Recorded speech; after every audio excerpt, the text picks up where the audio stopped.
BooBaes.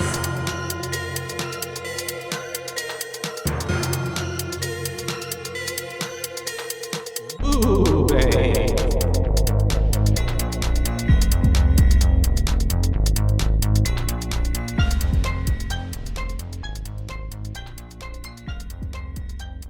Hi. Hello, and welcome to BooBaes. Why did I try that? You should have done it. Feel free to do it. BooBaes. Yeah, you have some good vibrato to it. Boo. BooBaes. See, look, I'm off. I've also been having like a remix. I've having like a what are those frogs? Like a Just you know frog in your throat. Yeah. So Little. my BooBaes was a little disaffected. Oh, I loved it. Okay, so you took up the slack. But anyways, my name's Caitlin, And I'm Joshua. and we're your hosts. And today we have a guest. We have a You guest. might recognize her voice from the Babadook episode. Mm-hmm. Introduce yourself. Hi, I'm Kesley. Hi, Kesley. It's Hi, nice to be back. Kesley. Yay! We've missed you. I know. Whenever we decided to recover this, I just remembered how many times you told me, if y'all ever recover this, please let me be on it. It's perfect timing. And so I said, hello, would you like to be on this? And you said, yes, oh my God, or something like that. Are you a 5 Cream fan? 5 Cream, that's what we call it. 5 Cream. Oh, yes. I was 5 like, Cream. What? We're covering Scream, aka 5 Cream. 2022. 2022. Yeah. Yep. We're recovering it. If you remember. So, okay, I'm going to be honest. Of course I listened back to it this morning. Yeah. And we actually did a pretty damn good job. I feel like we probably did. And I was curious to see if my rating still held, and I think it did. Okay. At the end of it, I was like, yeah, no, I still feel this way. But we really didn't leave out that much, except for we didn't cover like Amber's death at the end. We left that. We didn't really go into too much detail about it. Yeah, because we were like, I you know haven't what? Go listened to it see in a the while movie. Since it came out. Is what we said. Yeah, so, yeah. That's yeah. right. I hadn't listened to it in forever either. And But I was it's like, okay, I'm going to though, listen 'cause to we it can today. talk about it this time. Yeah, Yeah. for sure. And So I also like going over, like, even looking at the notes that I had for the last time that I did it as well. I'm just like, oh yeah, like I can definitely see where there are things that we can pick up now on this time that we didn't get a chance to. There's also things on a Definitely. second watching, or I actually like this movie even more watching it. yeah, Yeah. that's good. I think this is my fourth time watching it. Okay. This was but only I my second. But I haven't seen it since like, earlier last year. Yeah. When it came out. How many times have you watched this now? This probably was like my third or fourth time. Mm. I'm not really sure. Mm-hmm. I haven't watched it in a while, though. Mm-hmm. Yeah, I only watched it. This was my second time. Yeah. I watched it in theater and then I watched it right now. Okay, gotched. Yeah. I remember I watched it when it came, because it started streaming on Paramount Plus. Yeah. Like, not too long after it came out in theater, and I watched it once with someone, and then I think by myself twice, because I just In love theaters? Scream. No, like when Oh. because it was streaming, like I don't know, like because it came out last January. Yep. I want to say it was already streaming by like April-ish, so it wasn't too long after. So yeah, I feel like at the time I didn't know who Jenna Ortega really was. And then now after this, the fact, she's with blown Wednesday up. and everything, she's really, really blown It up. puts it in a different light, I guess. I feel like she's Yeah. kind of even gives more of like how like in the first movie the opening scene is with Drew Barrymore, and she's supposed to be like this big celebrity, big star that we all know, and now it feels like, even watching it, I was like, okay, like even I don't want to say like, because I've seen her in other things and I feel like I've seen her acting chops more, but like it kind of gave me more respect for her in a sense, like, definitely. right? Like more She did such a good job in her acting, where I kind of paid more attention to her, and I was like, okay, she's pretty good. Yeah. Like, yeah. I definitely was like still in awe over her acting in a lot of the scenes, and then still was not as much of a fan of Melissa. Mm-hmm. Yeah, was not as much of a fan of her who played Sam, right? Mm-hmm. Yeah, Sam's her the name. older sister. I feel like There was a few points where she looks like she's laughing, like as she runs away from Ghostface in the hospital. like her face. Yeah, she looks like she's just like, and I it's can like, see what you mean. what? Yeah, I felt You're like for getting me, chased by a murderer. there was some of her I don't know if it's writing. I don't think it's writing. I think it's just like the delivery. There were some delivery moments where it's and not even for her. Even there was one moment I think towards the end. In that moment where Jenna says something, she's like, I still prefer the Babadook. Yeah. Like there was something in the delivery in the line for me that kind of didn't drive it home for some reason. Oh, really? Yeah. For me, I liked that line still. I don't know. But like, no, it's a good line. Yeah. I just think like in my mind, You wanted something else. Because I watched it and I literally said, oh, that should have been said more like this. And then I was like, there should have been more like a pause in between her, like, because she said it immediately after she shoots Amber. And it's like, I felt there should have been a like sigh or something, some sort of emotion, but like in a tone of like her like, and then like I kind of love that it came immediately because it was just like I still prefer the Babadook. Yeah, mm-hmm. I like that though. Mm-hmm. Like she was ready, like she was waiting, ready to say that line with the one-liner. Yeah, I gotcha. She's like, you motherfuckers, like you stabbed me a bunch of times.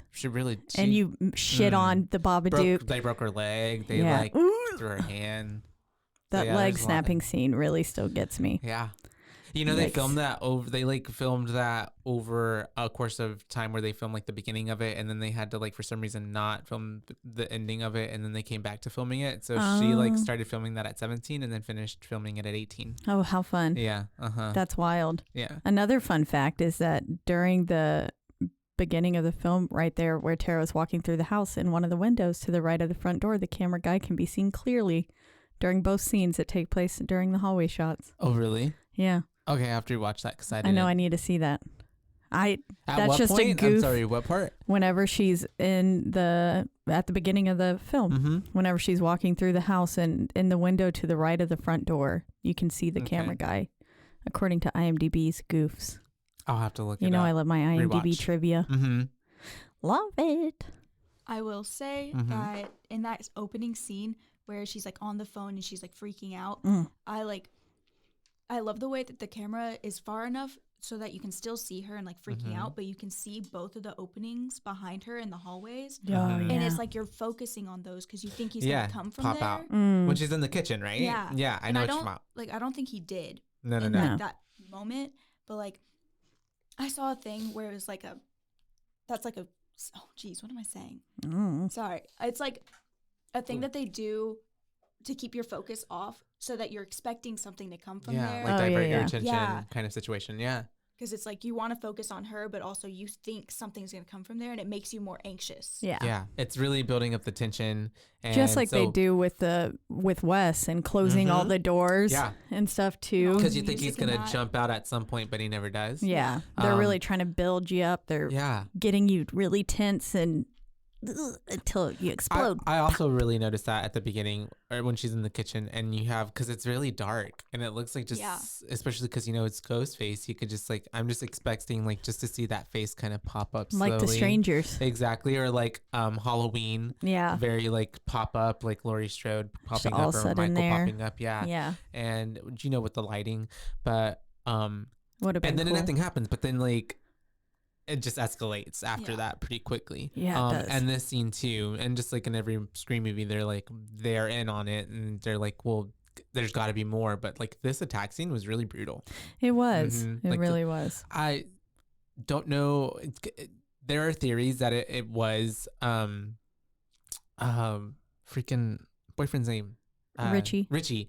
Yeah, and that he like did it and then drove all the way back to Modesto because I believe it's like a 3-hour something drive and there was enough time for him to go. I feel like he totally did. I feel like just because I don't want to. This one was so clumsy. Amber was not as clumsy. No, and we do know that Amber is vicious, I guess, in a sense, but I just feel like it was him. Yeah, because there was even times I feel like I heard a grunt that sounded more like male than it did her. Even though I know Ghostface uses a voice freaking thing, but still changer. Like, I don't know. I just feel like it was him, and I feel like it was him too. Yeah, just because then even his voice at first was more normal. And on the phone. I mean, he could have called. Well, I mean, I do know that like they're obviously working together too, so it's not like just him. But I do feel like she had access to her phone, obviously, and like it's her in the end. So when they were like, what do you say? Oh, Amber left her phone and now I got cloned or something. She shouldn't have done that. She shouldn't leave her phone around to get cloned. I don't even think it was ever cloned. I think it was just literally her phone and she was doing it, you know? I think that was only to throw us. Yeah, exactly. Yeah. Yeah. There were so many times. So even watching it, so the first time I had Amber and Richie pinned almost immediately. I remember you did, yeah. Yeah, I don't know what it was about Richie, but I was like, no, fuck this guy. Don't like him. And then Amber gave fucking weird vibes, like obsessed girlfriend vibes. Yeah, and then watching it back, though, they spell it out for you from the beginning. Mm-hmm. They really do. Mm-hmm. I mean, they do that little bit whenever she's like, is Wes still bothering you kind of thing. And so she's trying to plant Wes in people's minds. And we even talked about that in the last recording, but they really were just like, it's Amber, it's Richie. The whole time. And I was like, even Dewey says it like it's him. Yeah. It's the love interest. Yeah, exactly. And you're right. I could read more in between the lines watching it this time around and like seeing what she was doing to try to like manipulate or orchestrate. And then the body language between her and Richie every time they interacted in the hotel. Even when they were like first meeting each other. Not a hotel. Even when they first met each other in the hospital room. And then like even when they had that little banter of like, come on, murderer, you're the murderer, you know, like it was very like this is giving bad acting. Yeah like I was like, oh wait, like this is very like cheesy and not, but like in the writing in itself, like not that the writing was cheesy, but like their delivery, which I know it was intended to be intentional. It was like they were purposely acting bad. Yeah, or they were trying to act like they didn't know each other, but it's just they were bad. You know what I mean? But yeah, they from the get-go, it was pretty much them. I never suspected anybody else. Yeah. But yeah, I mean, covering all that, I mean, that kind of gets us through the opening act and like, you know, Jenna can we talk about that scene a little bit more though? Yeah, because, like, definitely. She gets the phone call. She gets the phone call and already off the bat, we know like, oh shit, this is Ghostface. But I do kind of like how, because it's kind of like like it's been years since the last one. I do kind of love how it started off as like, I'm a family friend, like it's the voice, and then transitioned slowly into that like Ghostface voice that we all know. And that's why I really feel like it was probably Richie, because I feel like it kind of did sound like him at first, and then, or at least like, you know, you can change your voice. Trying to pitch your voice, shift it a little bit, sound like someone else. Exactly. I think for me, like one thing I really loved about that scene was that a lot of the things that Jenna was doing, I don't know the actress name or the character name, but that Jenna was doing was a lot of the stuff from the main, like from the original movie, how like she was cooking something and how she was walking around the house, and it was like giving you the like layout of the area, and then she's messing with the knives while she's on the phone. Like it was just like small things that I was like, oh, they're all callbacks. Yeah. I love that. And that's what's so wonderful about the Scream films in general. Well, they also wanted the directors wanted to really like pay their respects and like play homage to like everything that came before to Wes, because obviously he's passed away, you know, after this came out. And so but also sorry, no, go for it. When they, like how you guys were saying how they literally spell it out for you, if you like pause at any point and read the messages through that Amber's texting her, at one point I have it written down, she's literally says, she's like, it's probably somebody calling for your mom. And then while the guy is on the phone saying like, oh, I'm for your mom. Yeah, okay. And it's like, if you're right, and it's what was his name? Richie. Yeah. Jeez. I just watched it. You think I'd know the name? We couldn't remember his names, name for most of the last recording. Yeah. Because then there was like, for some reason on IMDb, how he's credited was like Kiefer or something. Oh, really? Yeah. And then so you were like, I'm pretty sure his name's Richie. And I was like, I watched his Saturday now. I don't remember. We're going to call him Richie. And it is Richie. It's Richie. But like, I feel like, as you guys said, they spell it out. And so like, if it is Richie on the phone, it's like they talked about it prior. And she was like, oh, say you're calling for her mom or something. Like, so they planned out everything. It's really fucking stupid. They should have planned that better to not like line it up like that. Because I would have been like, that's suspicious. How did you know? Kind of thing. I mean, and then I guess they kind of wrapped that up with the the cloning the phone thing, but Yeah. still I would be like, Also, I think it's important to note that she has her inhaler right before she picks up the phone, which Yeah. the inhaler comes into play. Later on in the movie. Yes. Yeah. Which I remember in watching that the first few times, I didn't pay heavy attention to that either. Oh, so you're like, why does she need an inhaler? Well, no, not necessarily, but like, I'm just like, oh, okay, well, this inhaler definitely has been in play the whole time. Yeah. Whereas when I watched the first couple of times, it was like, it kind of seemed like an added, like, oh, we're doing this now just because it adds something to like, To get them to go there. Yeah, exactly. Yeah. And I was just like, where was this inhaler when she was like on the wheelchair and like crutching like for her life? Like, but I digress. Yeah. But like you said, it was there from the get-go. So it was very, what's it called? Foreshadowing? Foreshadowing, yeah. Very intentionally put there for us to know that she's in need of an inhaler. I do like how,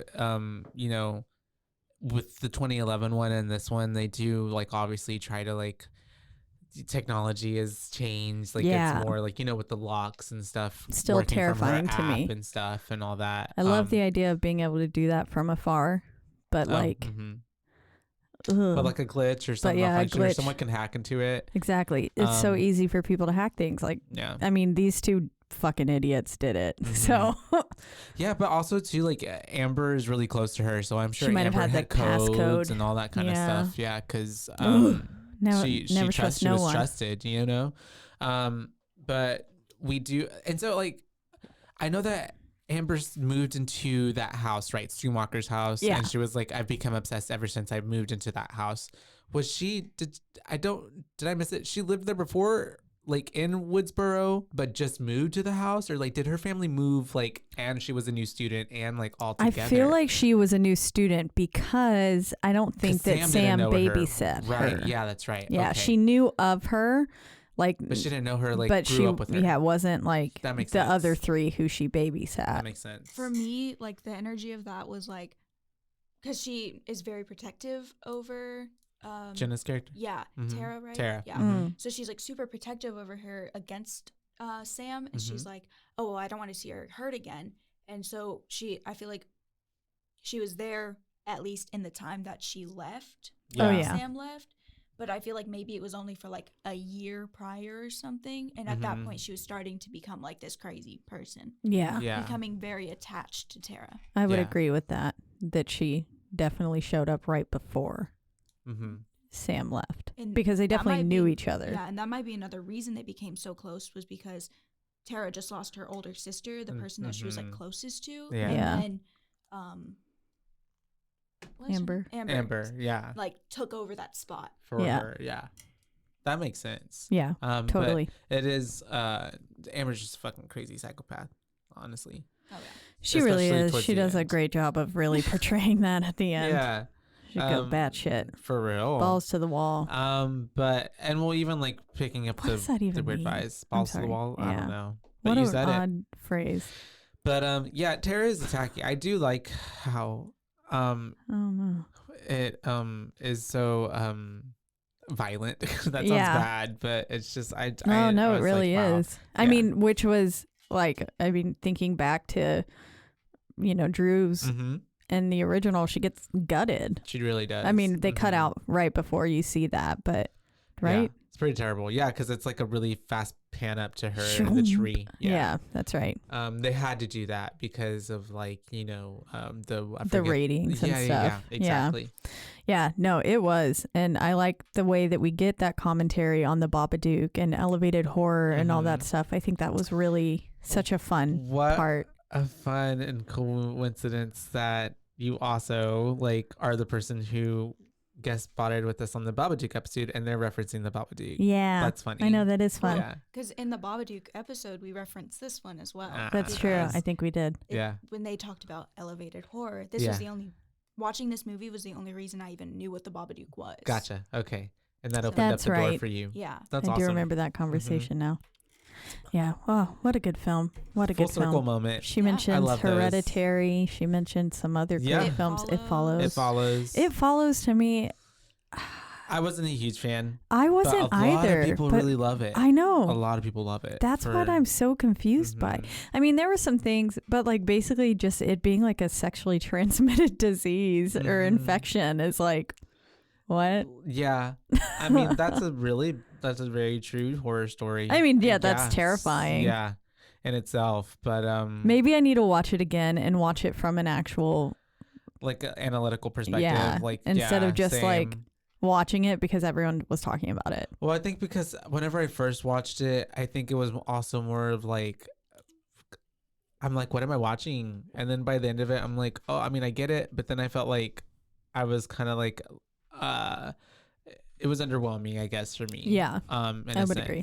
But there were some cool moments in that film, like when they're on the beach and she's like, like, flung around. I don't know if you've seen it, Kesley, but I watched about 10 minutes of it and got bored. Okay. Yeah. Well, there you go. You got 3 people who will give It Follows a 0 lower boosts. We won't even rating. watch it. But yeah, just anyways, we've been on the opening, but she just gets brutally attacked when the Ghostface like steps on her leg and it just like splits. The first time I saw that, I loved it so much, and then I rewatched it and I was like, okay, now I'm grossed out. Because I watched Halloween Ends, and that was like very gory. Yeah. And I can't watch gore anymore after that. Oh man, I just really we're about to get into gore. some gore. Yeah.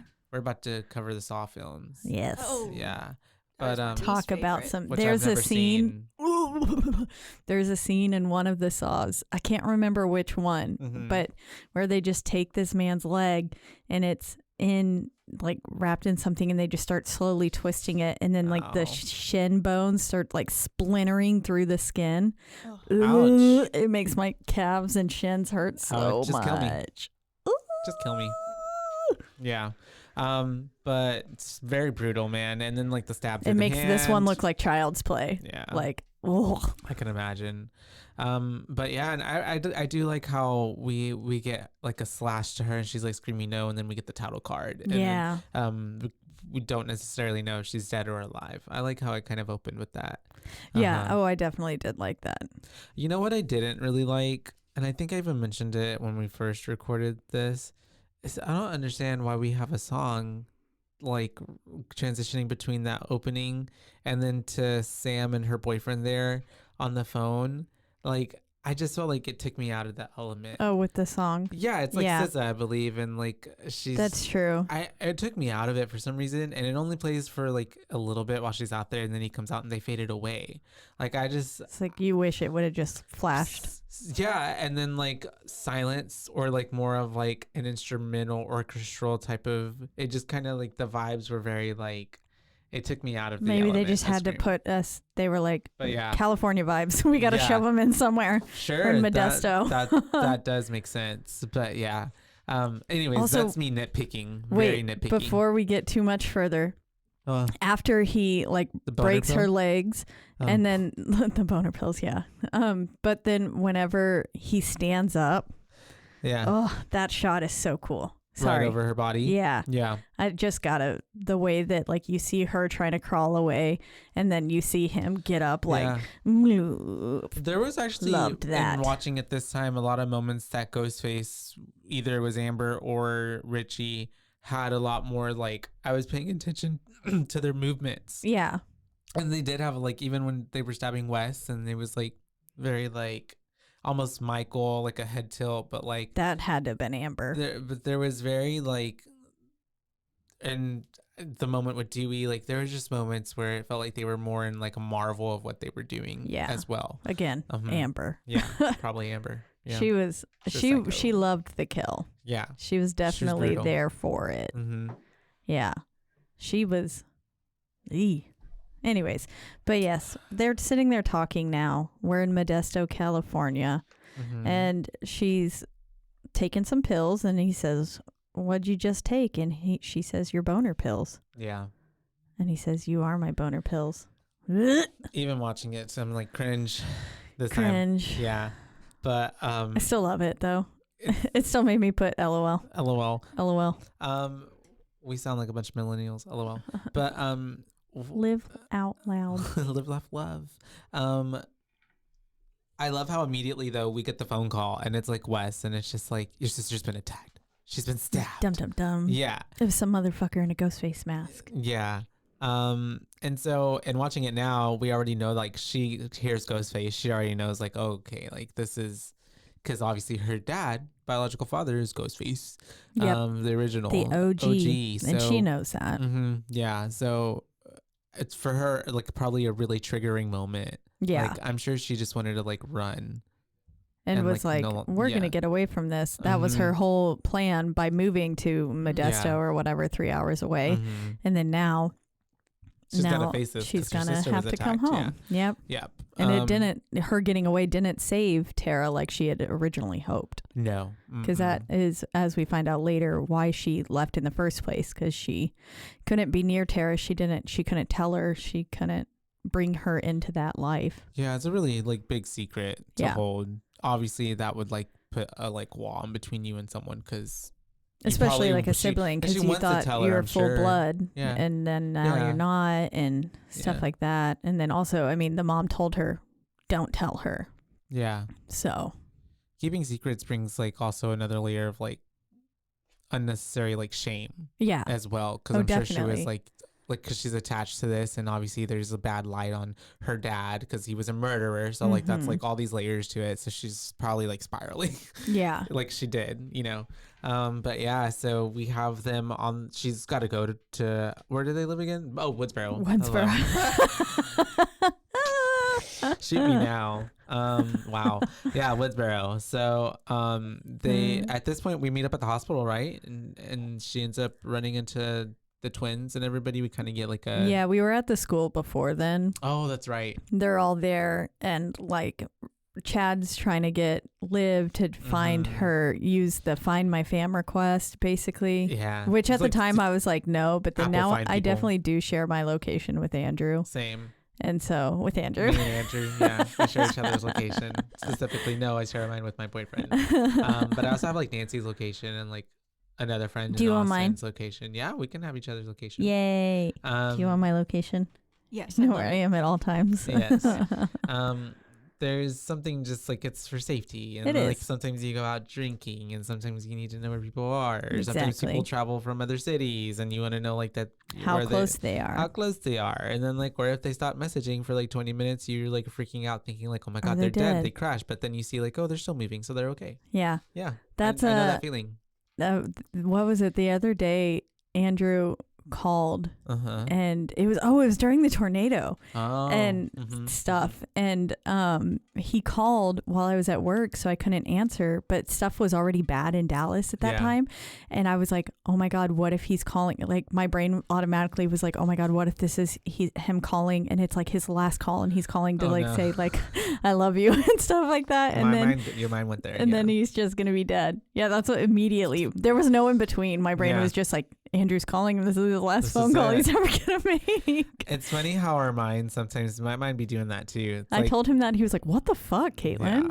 He was like, why does your brain do that? And I was like, I don't know. It just automatically always assumes everyone is dead. Yeah. I automatically get guilt if sometimes I don't want to answer a phone call because I'm like, I'm tired, I don't want to talk. But then in my mind, before I let it go to the last, like I answer it, because in my mind I'm thinking like, what if they need something? What if they're dying? What if like I find out that they were trying to call me because they needed me to help them, and then like they died for 15 minutes. I could have been like you could have saved them. I don't want to deal with that. I might as well just answer it. Same. But yeah.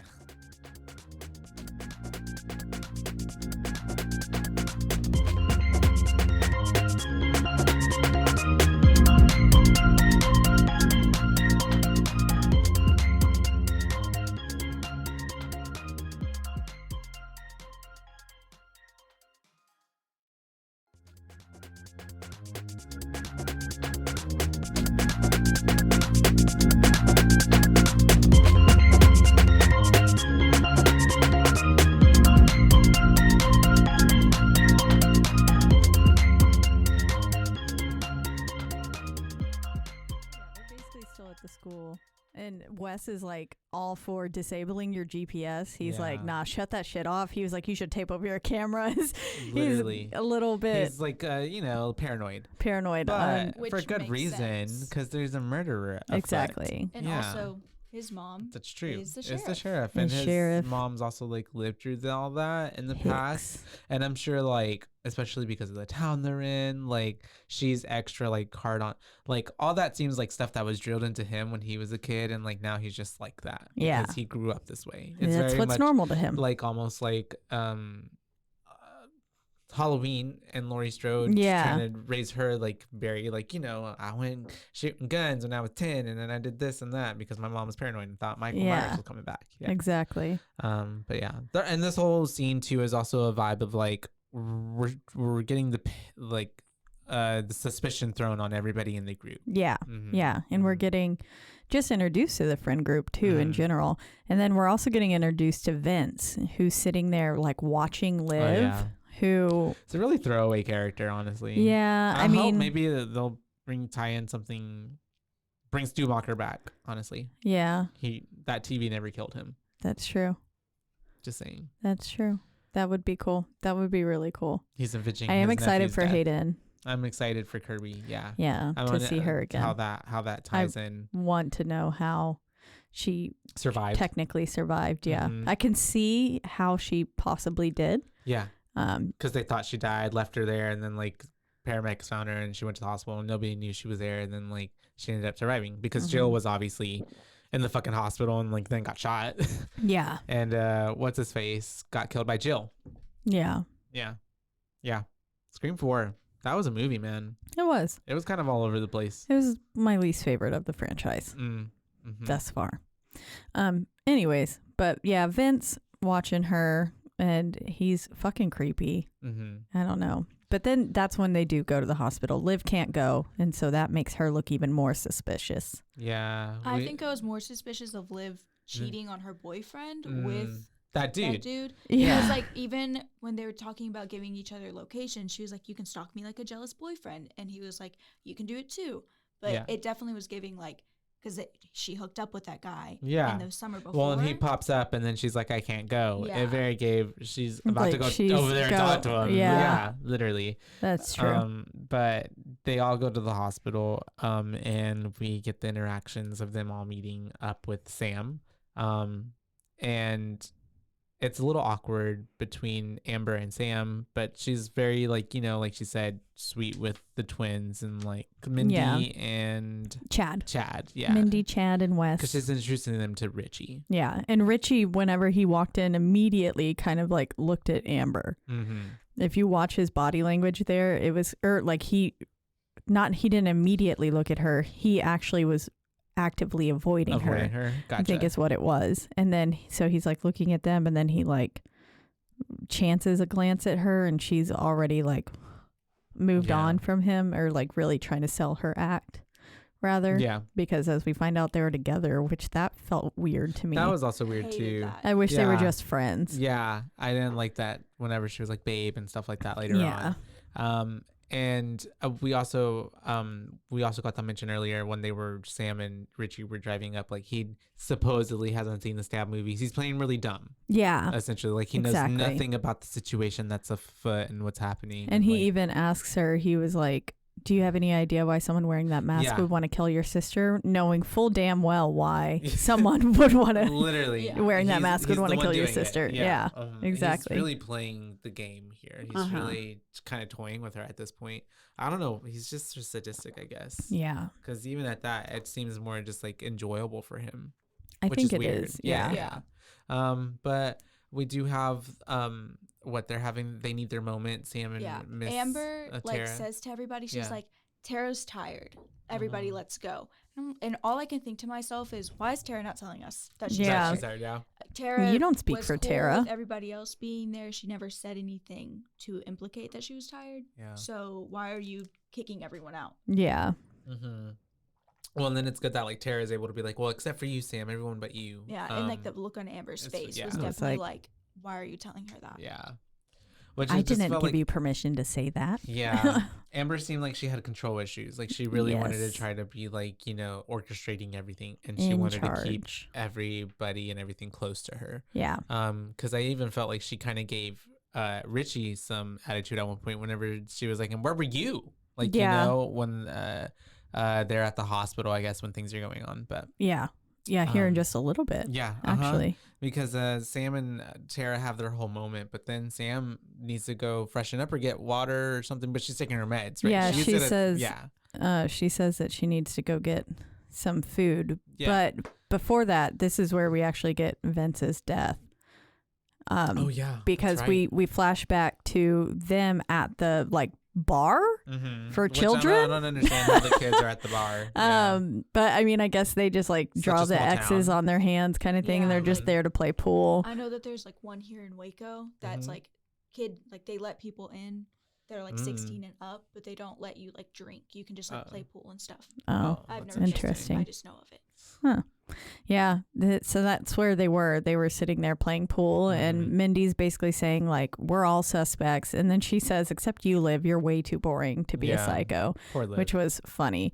But then this is where funny. Vince comes up and is a fucking weirdo. He's like, you want a real drink, sweetheart? And I guess it's supposed to be red herring-ish, but also no, because at no point does that make me think this guy's a killer. It's just some douche. He's just a fucking creep. Yeah.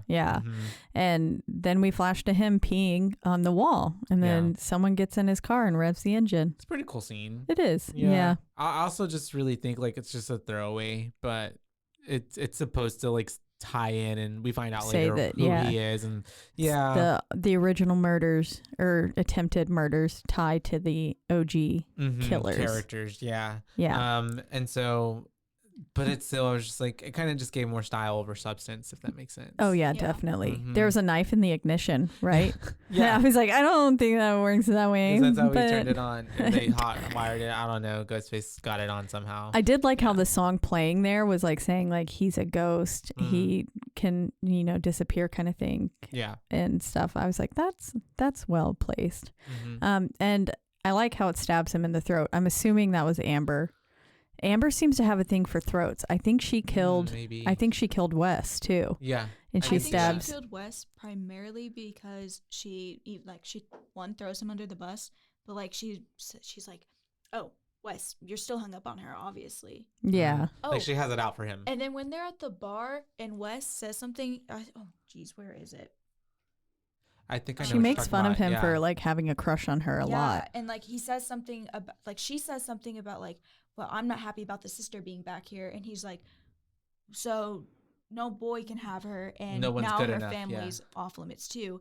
And then Mindy, the twin sister, she's that's a motive there, Wes. No one else can have her but me. And I'm how did Wes just get thrown under the bus? He didn't say anything wrong. Yeah. He was. It got spun because more so that's what Amber's doing. Yeah, but exactly. It's making it seem she's Wes manipulating everyone. Yeah. And so we do have all of that happening, and then Sam ends up taking meds. We see because she's in this kind of break room. It looks like lobby waiting area where people can eat food and stuff, I guess. And then we get freaking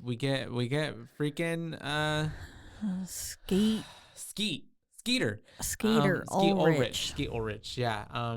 Billy's behind her. Again, I still feel the same way. I can't think of his name for some reason. Billy, there we go. I wish that maybe I don't understand. I wish they would have done a dream sequence or something like we talked about last time, or something other than these hallucinations with poor CGI. I didn't like it either. I also didn't like I just didn't understand. I feel I don't know. I'm not going to critique I'm a filmmaker, I can write movies, because I've never obviously written a movie ever before. But I just feel there was a different way to introduce that, bring that up, because it just kind of seemed like fan service. Okay, we're just throwing it because people want to see him, I guess. I also still do. I'm going to die on this hill. Do it.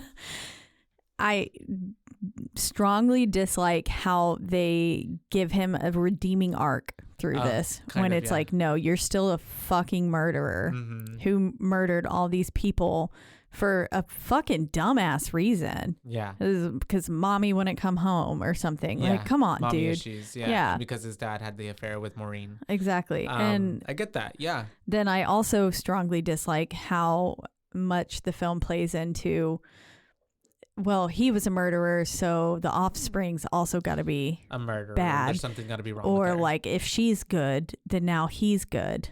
kind of thing. That's what it felt like with that redeeming kind of quality of him. Because like it kind of seemed like he was protecting her, like he was instructing her, kind of guiding her, if you may, and especially at the end, being like a voice of reason almost. Yeah, but and it was like he's still a murderer. Yeah, and I mean, I guess if you really think about it, protagonist. she is the one having those thoughts, so it's not really Billy. Yeah, but I don't know. That was the like one of the few parts of this film that I did not enjoy. I still don't enjoy. Yeah, and still don't enjoy. I just would have wished there was a way of like bringing that in without, or even just like his voice in her head, his voice, like yeah, a voiceover kind that of would have thing. been better, like without seeing him, and also like the bad CGI.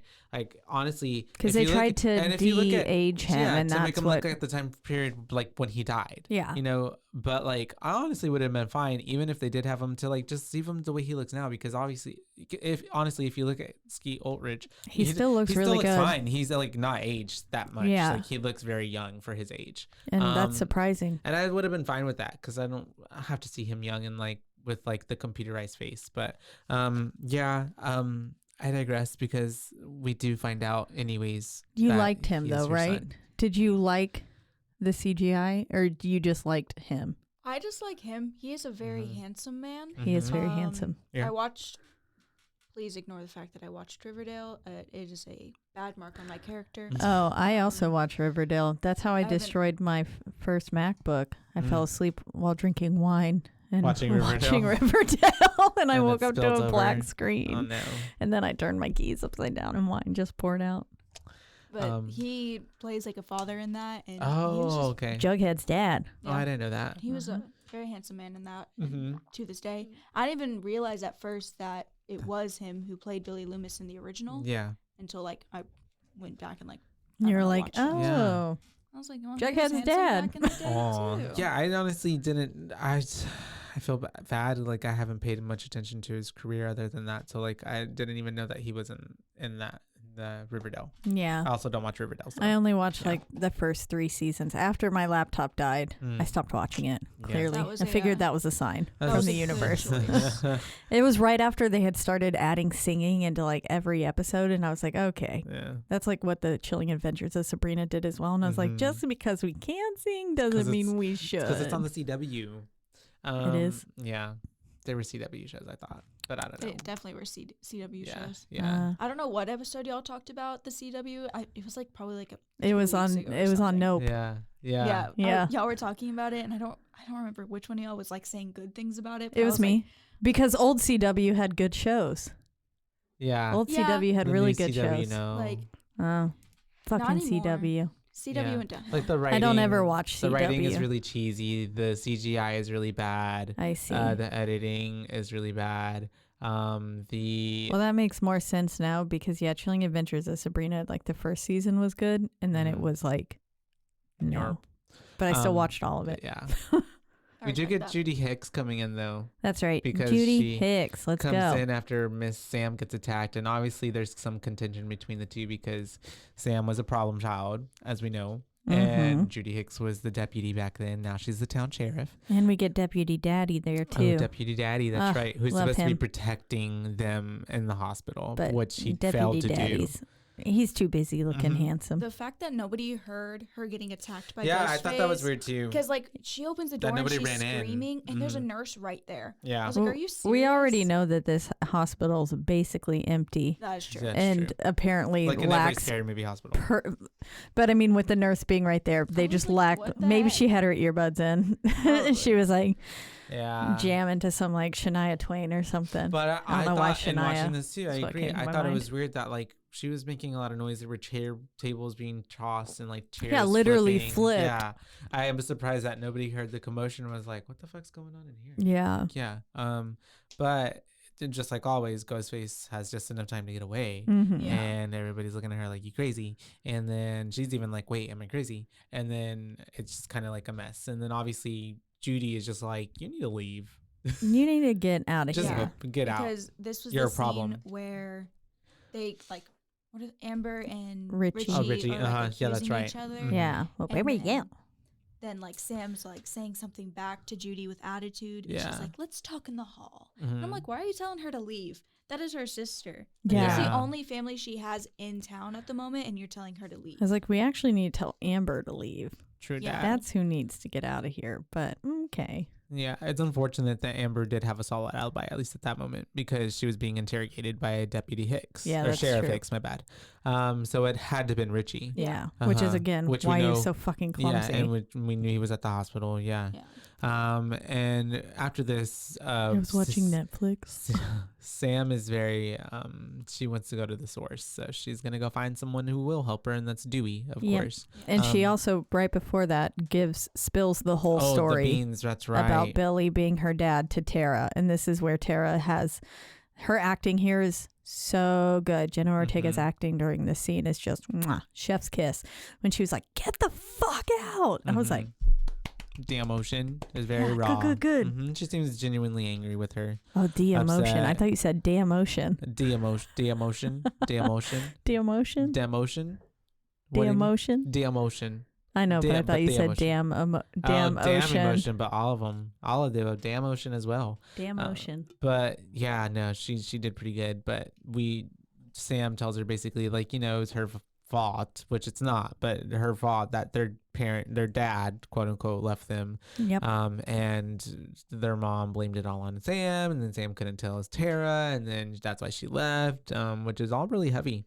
But Tara's reaction is pretty legit, genuine, valid. I'm sure she also feels like, damn, that's a whole lot to just stump on someone. Especially during everything else that's just happened. Just got attacked. And so we do have her like leaving the room, and I thought it was so weird as well too. Whenever she's like, Richie, did you hear all that? And he's just like, no. Every word. And then she's like, you don't want to leave? And he's like, no, I love you. Like it felt. That I love you was so forced. Yeah, so forced. Yeah, it was like, I'm not gonna leave you. It looked like he felt like disgusted saying those words. Yeah. I didn't believe it. Yeah, I didn't believe it for a second. But then that's right. When we flash to Dewey. We're going to go find Dewey, yes. Dewey. Who's living in a trailer park now. Yep, and he's watching Gail. Gail on the news. Like a morning talk show. Yep. Yeah. Very GMA. And that's whenever we do see, like, he's no longer a cop. It gives very, like, let himself go, but not, like, too horribly. No, he just... like... He's served his time. Yeah. He's retired. And he's just living a very slow life. Yeah. It kind of seems like he's sad. Yeah. Because he loves Gail, obviously. But, like, he's not with her. And the smile on his face when he turns the TV on and sees her. I was like, oh, a little heart. Yeah. I love Dewey. Everybody loves Dewey. Everybody needs a Dewey. And so that's whenever we do see that...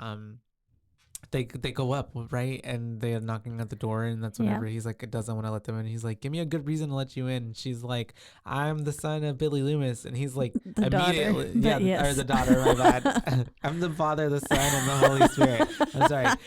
I'm actually the Messiah. The second coming. And he's like, that is not a good reason. That's a terrible reason. Yeah. I love it. And she's like, just give us 5 minutes. And he's like, I'll give you 2. And he goes, because he says, I'm missing a show I like. Which is like, that's a mood. And also, right when he's about to turn the TV off, you can hear Gail go, I'm about to get bangs again. I need to do like an intervention. Because like in the earlier movies, when she has her bangs, which, mind you, I loved the bangs. Yeah, she looks so good. But they got made fun of. And it's funny because the bangs were actually Dewey's idea, like behind the scenes. Like he's the one that convinced her to do it. And they did it on set. And then, Aw, that's so cute. Yeah. What a nice little... Aw, I love that. And so they end up getting... Basically, he's introducing he's kind of playing the role of what our favorite character... Mr. Meeks, Randy, would do, and like kind of explaining the rules and the setup of the whole situation and like what happens when you were dealing with Ghostface. Number one. Been doing it for a lot of time. That's right. He has. He's had this for a long time. Number one. Never trust the boyfriend. Yeah. The love interest. Because more times than not, it is the love interest. Number 2. Number 2 is always look at the friend group, right? That's number 3. Oh, my bad. But number 2 is the killer's motive is always connected to something in the past. But number 3, yes, is the first victim has a friend group that the killer is typically a part of. Yes, which is all the workings of what a Scream has and what this movie is working with. And so it's funny when he says the love interest too, because then like Richie's like, what? Like, it's not me. I would never be a killer. Yeah. And it's already like the whole time, like Richie's just not being a great actor. That's all. No. But they're talking me about kill. very much that. Yeah. And so we have all of that happening, and what is it? That's whenever they're going through the rules, and he's basically just telling them like he's like, I've been stabbed. I've been stabbed 9 times, and I have a fun little limp. I don't want to get involved. Exactly. I have permanent nerve really damage. Help. Yeah. Because she was like, help us, because she does have a close knit of friends. Yeah. And you're the one who's going to help us figure this out. And then that's when they leave, and Richie's like, he's way more fun in the movies, which I thought like was a pretty funny line. Yeah, it's really funny because he's starting like watching all these stabs right now, and we learn later like this man is a fanatic. Like he's seen them all. He's just watching them again because it's his favorite thing. He does. It's so he's crazy. It's like me watching Haikyuu. Haikyuu. Yeah. That's probably not how they say it at all. Haikyuu. Haikyuu. Yeah. I just like the you. And he has to at this point let Sydney and Gail know. So he calls Sydney, and I like this little cool moment. We get to see Sydney. She's on a boardwalk running or pier-ish type of situation with her babies. And it's nice to just see like that she's doing well and she's like away from all of this. Do we know where she's living at the time? No, I don't. No it clue. Never says. I don't think so. Because I know the next one's supposed to be placed in New York. And Gail Weathers, her show's in New York. Yeah.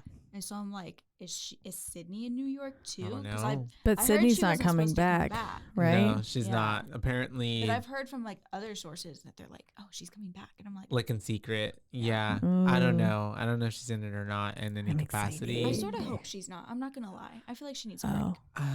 I kind of hope she does, because I kind of feel like that's true. She's not dead yet, but also like I need her there still. I just can't imagine a Scream movie without Sidney Prescott. Because the way that I see it is like this movie, like, because like Mindy or whatever her name is, she explains, she's like, this is the requel. Yeah. And how like we're getting all new characters. Yeah. But then we still have Gail. People. Yeah. Yeah, because you have the legacy characters. Yeah. But we do get these rules of the requel, and it's basically you're bringing in something old, but you're slapping something fresh on it. You know, you're not changing too much, but you are changing a little. It's like almost like retconning as well. Yeah. Where we have almost like a separate timeline. From what's happening from the original movies. And that's why I think like the next one is gonna have like none of the original characters at all. Like, well, it still has Gail. Other than Gail. Yeah. Because Gail Dewey's dead.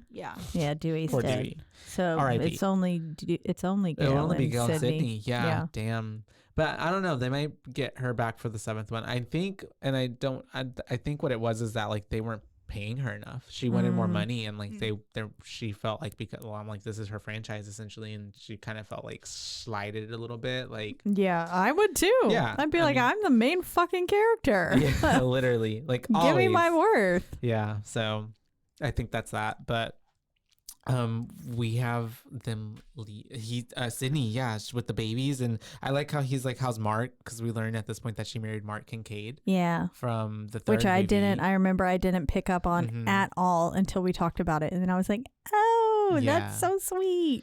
But there was no mention of him in like Scream 4, so I'm like, that's weird. Yeah, I know that is weird. But yeah, it's still cool. Like, it's okay. I'm fine with it. We just ignore Scream 4. Yeah. Maybe they were still on the DL. This is a whole new timeline, remember? This is a whole new timeline. That's true. And so I love how he asks her, do you have a gun? And she says, I'm Sidney fucking Prescott. Of course I have a gun. I loved that. Yeah. It was so good. I love how too she's like still cares. She's like, have you talked to Gail? I know things haven't been like, but yeah. And then we have the moment where he's like texting Gail and being really awkward and cringe. But I think that's so Dewey. It is. It really is. So I know. Yeah. He almost typed, I still love you. And I was like, boy, don't. But don't do it. Who hasn't almost, So I feel like, other than Caitlin.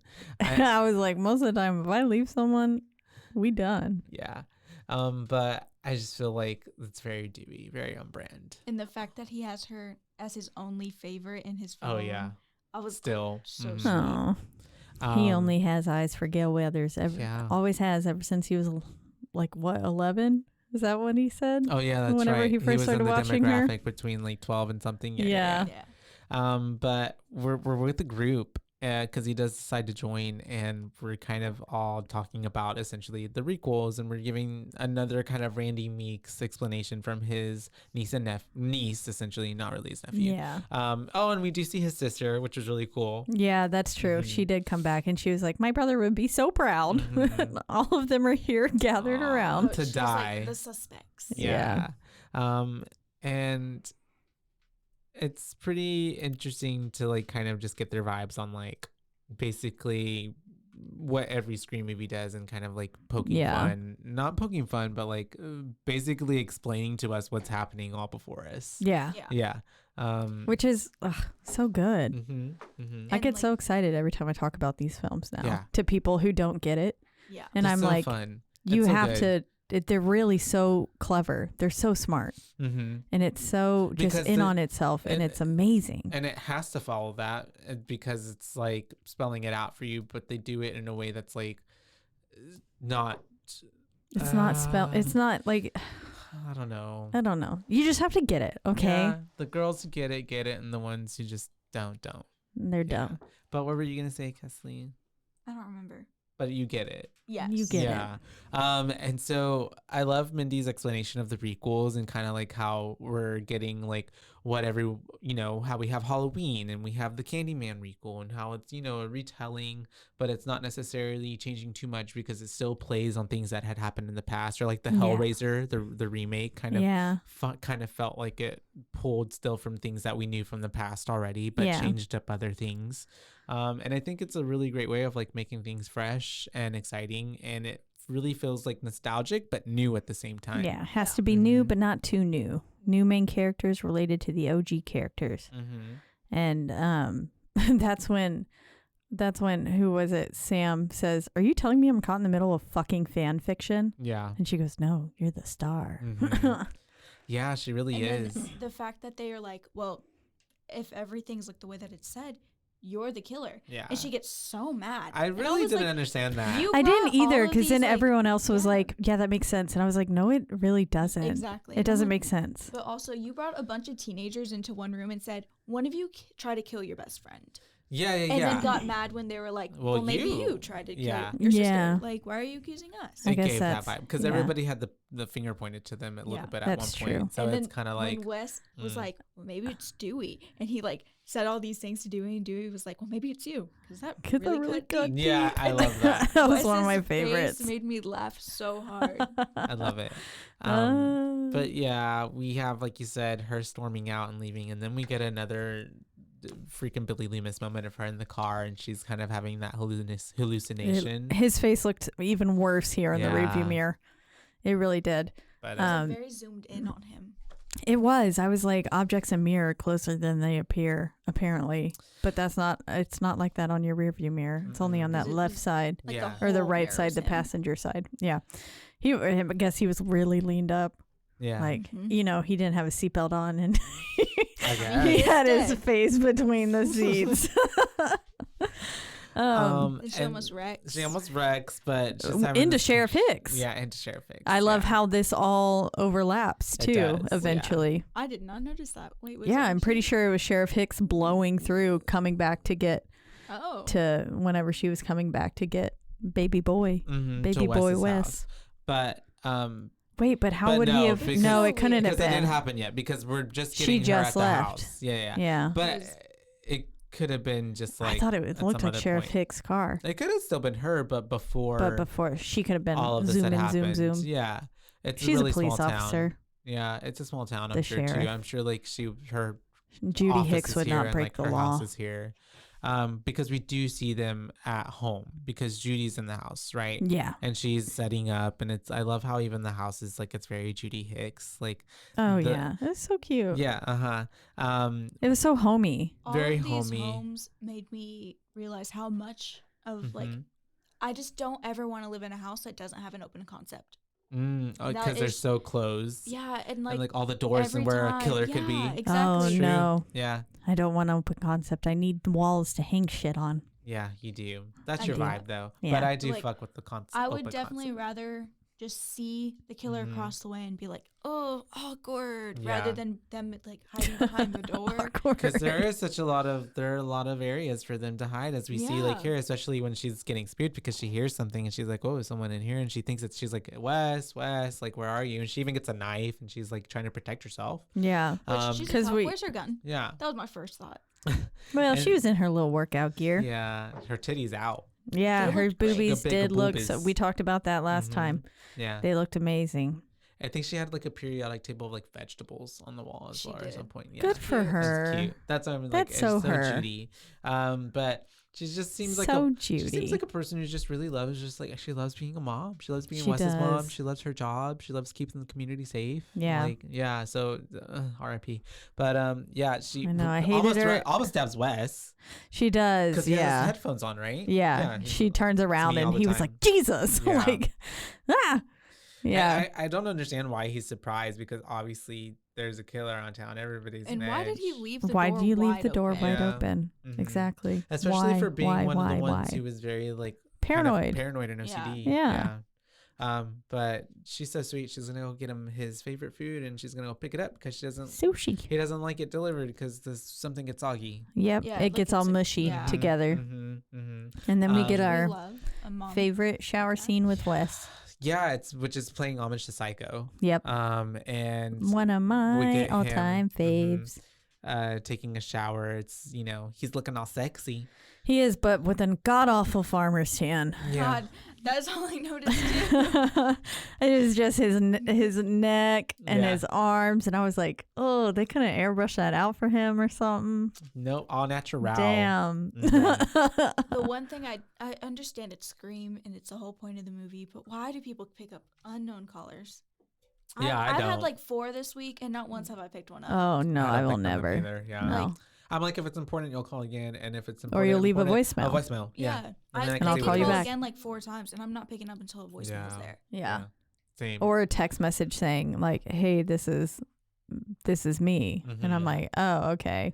Yeah. Now I'll answer your call. You should have said that from the start. At this point, this whole town, all these people should know. Oh, unknown caller. Maybe I should. Means I'm gonna die. Yeah, that's Ghostface. Yeah. It's kind of like the 7 days phone call. But we do have her leaving. He's taking the shower, and she gets a phone call from the killer as she's driving to go pick up the food. And I love how she's like trying to trace it and stuff. And then they're having this talking, and he's like, "What's your favorite scary movie?" And she's like, "I prefer Disney movies and animated films." Animated films and musicals. That's funny. Yeah, I loved it. It was so funny. She's so cute. I was like, good for you. And she didn't even hesitate with that comeback. Oh, she was like, blah, blah, blah, blah, yeah, she's 100% she's herself. prepping for it. She was. All this time, she's like, I've been ready for Ghostface to call me. Yeah. And which is such a funny moment, because I love how in Scream 4, like, she was kind of a suspect for like one of the ghosts, like for Ghostface at some point. Oh yeah. I feel like. I definitely thought it was her in that movie. Yeah. I also hated her. Mm-hmm. And I still, the first time I hated her, like throughout this movie, but then this time watching her now, I had a little bit of a soft spot because once I knew that she died, I was like, oh. And she's Wes's mom. Yeah. I loved and Wes, she was so caring. As a character. Loved her. And I think they made Wes for that reason, to like be so likable that you're just like, oh damn, Wes died. Yeah. Yeah. Mm-hmm. Yeah, you can't hate him. Because Ghostface is obviously like, what does he say? I'm gonna get your baby boy. Yeah. By the time that you've gotten home, like I'll have gutted your baby boy. Yeah. I love how she's just like, nope, and spins around, turns and along, just and she was her way like, back home. "How do I know that you're home? Like, how do I know that you're actually watching him?" And he says, "You ever seen the movie Psycho?" Mm-hmm. And it was like, "Oop." Yeah. And she knew, I guess, he was taking a shower. Yep. But I would have been like, I would have been funny if she would have been like, no, I don't like scary movies. Like, I've actually never seen that. I've never seen Psycho. But yeah, we do have her rushing home, and we have that whole scene of like, Wes is in the shower, and it's like all like, it's very playful in the way that the camera is working, and like he's talking to her, running. But we have her making it, but like, she runs up and she ends up getting stabbed right in the gut, in Repeatedly. the stomach. Like, In and it's pretty broad violent. fucking daylight. Yeah, I guess the town is so sleepy that like nobody's outside walking their dog. Nobody's even though I'm really pretty sure checking she for passed murders, I guess, someone. happening. Yeah. Even though there's a murderer on the loose. Yeah. It's fine. It's okay. But yeah, she's just getting brutally murdered. Meanwhile, Wes, poor guy, is just inside while his mom's getting stabbed, and he doesn't even know. Has And no he's clue. so sweet because he's getting everything set up for them, and like I he's just like know. ready for her to get home. And then I love how he almost opens the door, but then doesn't. Yeah, because then- it was open. Oh, yeah, he yeah, came yeah. downstairs and it was open. That's right. And he was like, "That's weird." Mm-hmm. And he And closes then it. we have all those moments. This is what we're talking about, where they were building up the tension of like, you know, opening doors and cabinets, and then like the fridge, and then Yeah, that you was the think first something's gonna fake out happen. was that door, and then another and the one. music the entire time. 'Cause, It like, swells. It just, and the door closes and it just drops. And Yeah. It's like, okay. And it's Yeah. like, oh. Really Yeah. good. They faked us out quite a few times. And then I just love the fact that when he does die, it's not because like the Ghostface wasn't behind a door. 'Cause Oh that's wait, usually where maybe he that one hides. wasn't open yet, because then the third he hears the door open, and then he sees the front door unlocked, and that's when he goes to close it. Mm-hmm. Yeah, sorry. And then this is where he gets R.I.P. Stabs, yeah. Stabbed. But like you said, yeah, there usually is a ghost face on the other side of the door, but he actually closes it, and then like bam, ghost face is right behind you. Yeah. And poor guy didn't really stand a chance. Just No. kind of like, and then But he it's- still Right through the tried, neck. 'cause He I- was reaching for like yeah, the the tasers t- and stuff. Yeah, yeah, because he showed us that earlier, saying everyone thinks I'm like crazy. yeah. I it really still didn't liked save the practical effects. The of, like, practical effects here the are knife amazing. going through the neck, and then this was also a moment where I noticed that Ghostface was very like looking at him. I feel like Ghostface was surprised at like, wow, like why aren't you dead yet? Like you Yeah. should be dead. And then like Why you still gurgle? kind of taking a little time. Why Yeah. gurgle still? But I thought it was a really cool scene of him like getting stabbed and then just kind of them both going down to the floor. Yeah, Very I agree. sadistic of very like like I said, Ghostface, whoever, probably Amber, really looked like they were enjoying like Yes. inflicting Yeah. pain on other people. Yeah. Yeah. I Just definitely remember watching interested. this scene in the theaters because this was like I had an era of going to the theaters alone, Mm-hmm. and Oh, so yeah. I was sitting there alone. It's the best era of Surrounded- anyone's Yeah. life. Oh yeah. Yeah. And I was surrounded by a full theater, and the entire place was just quiet, and like we all collectively were just like, oh my god, Yeah. and it was No, just Wiz. so great. Like It's fun watching a movie in the theater because you Yeah. have that collective experience of getting Yeah. to enjoy something at the same time for the first time, like everyone else. Yeah. Hopefully enjoy. Yeah. 'Cause well, then I there's- feel like because it was Yeah. like probably like one of the first nights that Scream 5 had Mhm, dropped, so I mhm. feel like a lot of the people in that theater at the time were like, oh my god, Scream 5 is out. They cared Yeah. about Yeah. it. They're not just going to be in there like Yeah. gabbing and talking, making noises. Yeah. Thankfully, that's how that it was was. when I saw it as well. Mhm. And I'm excited for that to be how I see Scream 6 as well, because I'm That seeing was it not opening night. how Megan was Almost there. That's okay. Megan the I film. was Oh, not yeah. expecting Megan to be a serious movie, so I was fine with the theater being loud. Yeah. yeah. I feel what you mean. I haven't Uh-huh. seen it yet. I liked it. It's streaming now, It so made you me should laugh. watch it. Okay, Yeah. I'll watch it. Mhm. Anyways, his neck. Also, cool. Cocaine Bear. Yes. Cocaine Bear is Oh, good. Oh I yeah, can't wait to you see watched that. I watched it yesterday. You It's liked pretty it? good. Yeah. Hmm. Mm-hmm. But yeah, now Gail Weathers is on the scene. Weather returns. Yep. Runs into also Sam. Sam. Yeah. Yep. And Sam's there, I love how and they're like, oh, she don't like me. Oh yeah, she doesn't like me she either. didn't really like me either. Yeah. And then she was like, "I'm Gail Riley," and runs off towards Dewey at Mhm. this point in time, which was like, oh, Yeah. sad. And this is where we get their big whole emotional scene. Yeah, which was nice. They had to film that twice because the first time that they filmed it, there were too many tears Oh, really? between Courtney Cox and David Arquette, and even like the crew and like everybody was crying apparently Aw. because like it was basically like their real life playing out on screen. Yeah. Yeah. Uh-huh. Oh, It was Oh, yeah, apparently really weren't emotional. they were married real in life, real yeah. life. because yeah. they met of the first one and Yeah. then got married and then were divorced by the time this one was made. Yeah. Yeah. That's so sad. Mm-hmm. It's Aw. also like awkward. Yeah, I'm Yeah. surprised that they were crying and not Yeah. just being, but like, Who I mean, it is knows? bringing up really real emotions. Well, who and knows why they didn't work out? You know, maybe there wasn't like anything like animosity. Like maybe it just didn't work out. And it Yeah. was still sad. Like, I don't know. And they have children together and Yeah. stuff as well. Mhm. And like, I mean, we find out that, you know, they've split not because they wanted to, but because, you know, Dewey was meant to be in Woodsboro. And she was meant to be in New York the big City. Apple, Yeah. Where she could commentate on everything. And that's just not where he was meant to be. So he came back home and he says he was a coward and stuff. And she says, you are a lot of things, Dewey, but you're not a coward. You can tell there's a lot of like mutual respect. Yeah. And like, at least there's a baseline of like love. Like there's still like a sense of like, maybe they're not in love, but they do love each other still. Yeah. You know what they I mean? definitely don't want anything bad to happen to one another. Yeah. They care about each other a lot. I think even later on, Gail calls him her best friend. Yeah. When she was like, she killed my best friend. Yeah. Which is a really deep, like, you know, meaning for someone. Mm-hmm. And we do learn that he was like asked to retire. He's no longer the sheriff, all these kind of, which was so sad too, because he was so passionate about his job. Yeah. Yeah. But he's heartbroken. Yeah. At this point, I think we go back to Tara at the hospital. Yeah. And we're with Richie watching the commentary on Stab 8 with your fave. Ugh. Dead meat. Yep. Dead meat. I love dead meat. Yes. And his now wife, I'm assuming they got married. They're married. Yeah. Yeah. Okay. Yeah. I don't know if they were married when this. They were dropped. engaged. They were engaged. Okay. They are married. Yes. Now, Chelsea and my favorite guy that for some reason his name I don't know why. That always happens to me. Literally, and I like literally James A. Janice. Ugh. There we go. But yeah.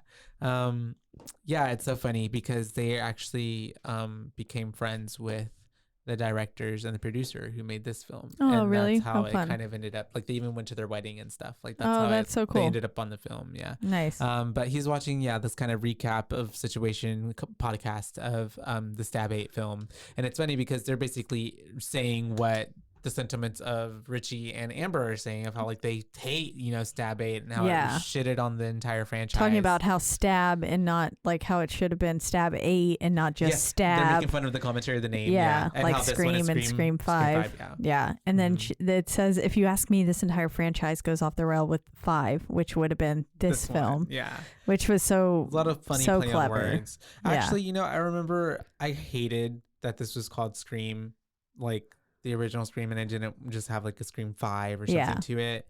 But in watching it this time and then understanding like the layers of the commentary to it and like how this is really focusing on requels, I get it.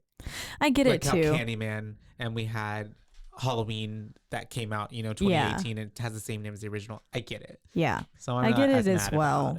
But it is definitely still a continuation of the story. Exactly. And then there's just Scream 6. So it's like, okay. It was still a thing. Whatever. Still Scream 5. Yeah. But yes, this is where all of a sudden though we see Deputy Daddy and Sam is like, Wicca what? Yeah. Why are you here? You should be protecting Tara. And then that's when they're like, beep beep, time to go. So Dewey jumps in. Like, my sheriff was just murdered. Yeah. Like, what am I supposed to do? That takes priority. I'm like, no, you were supposed to protect Tara. Yeah.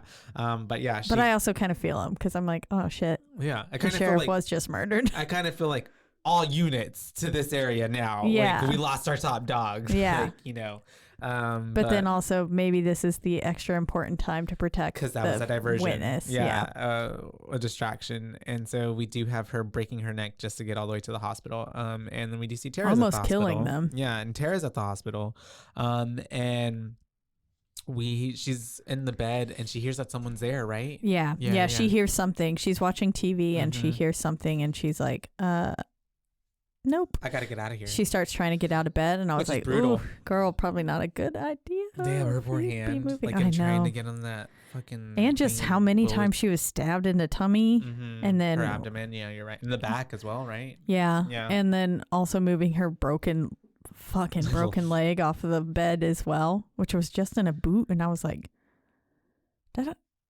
maybe it's a cast and a boot. Yeah. Maybe it's both. That's wild. Yeah. Pain is like, because we watch all these movies, right? And I always think like, man, if I were to get shot or like stabbed at like in the middle of like trying to fight with like a murderer, or like someone who's trying to attack me, like I would feel like, would my adrenaline like power over that through that, or would I literally just fall over and be like, yeah, you know what I mean? Because it's like, you never know, I guess, until you're in that moment. Yeah, because I imagine myself like, no, I imagine at least in the minute, Like the moment that it was happening, it would be very like, okay, I'm up, like, I'm going, but like sitting in a hospital bed, I feel like those are big ass blades. And yeah, like taking that, and I'm like, what if that stabbed? You know, that's what I was thinking. All of them got stabbed in their lower like abdominal, and I was like, that could have hit your intestines. Now you've got like a bowel blockage, and you're bleeding internally and all that stuff, and like, it's like that's gonna mess with your poo poo.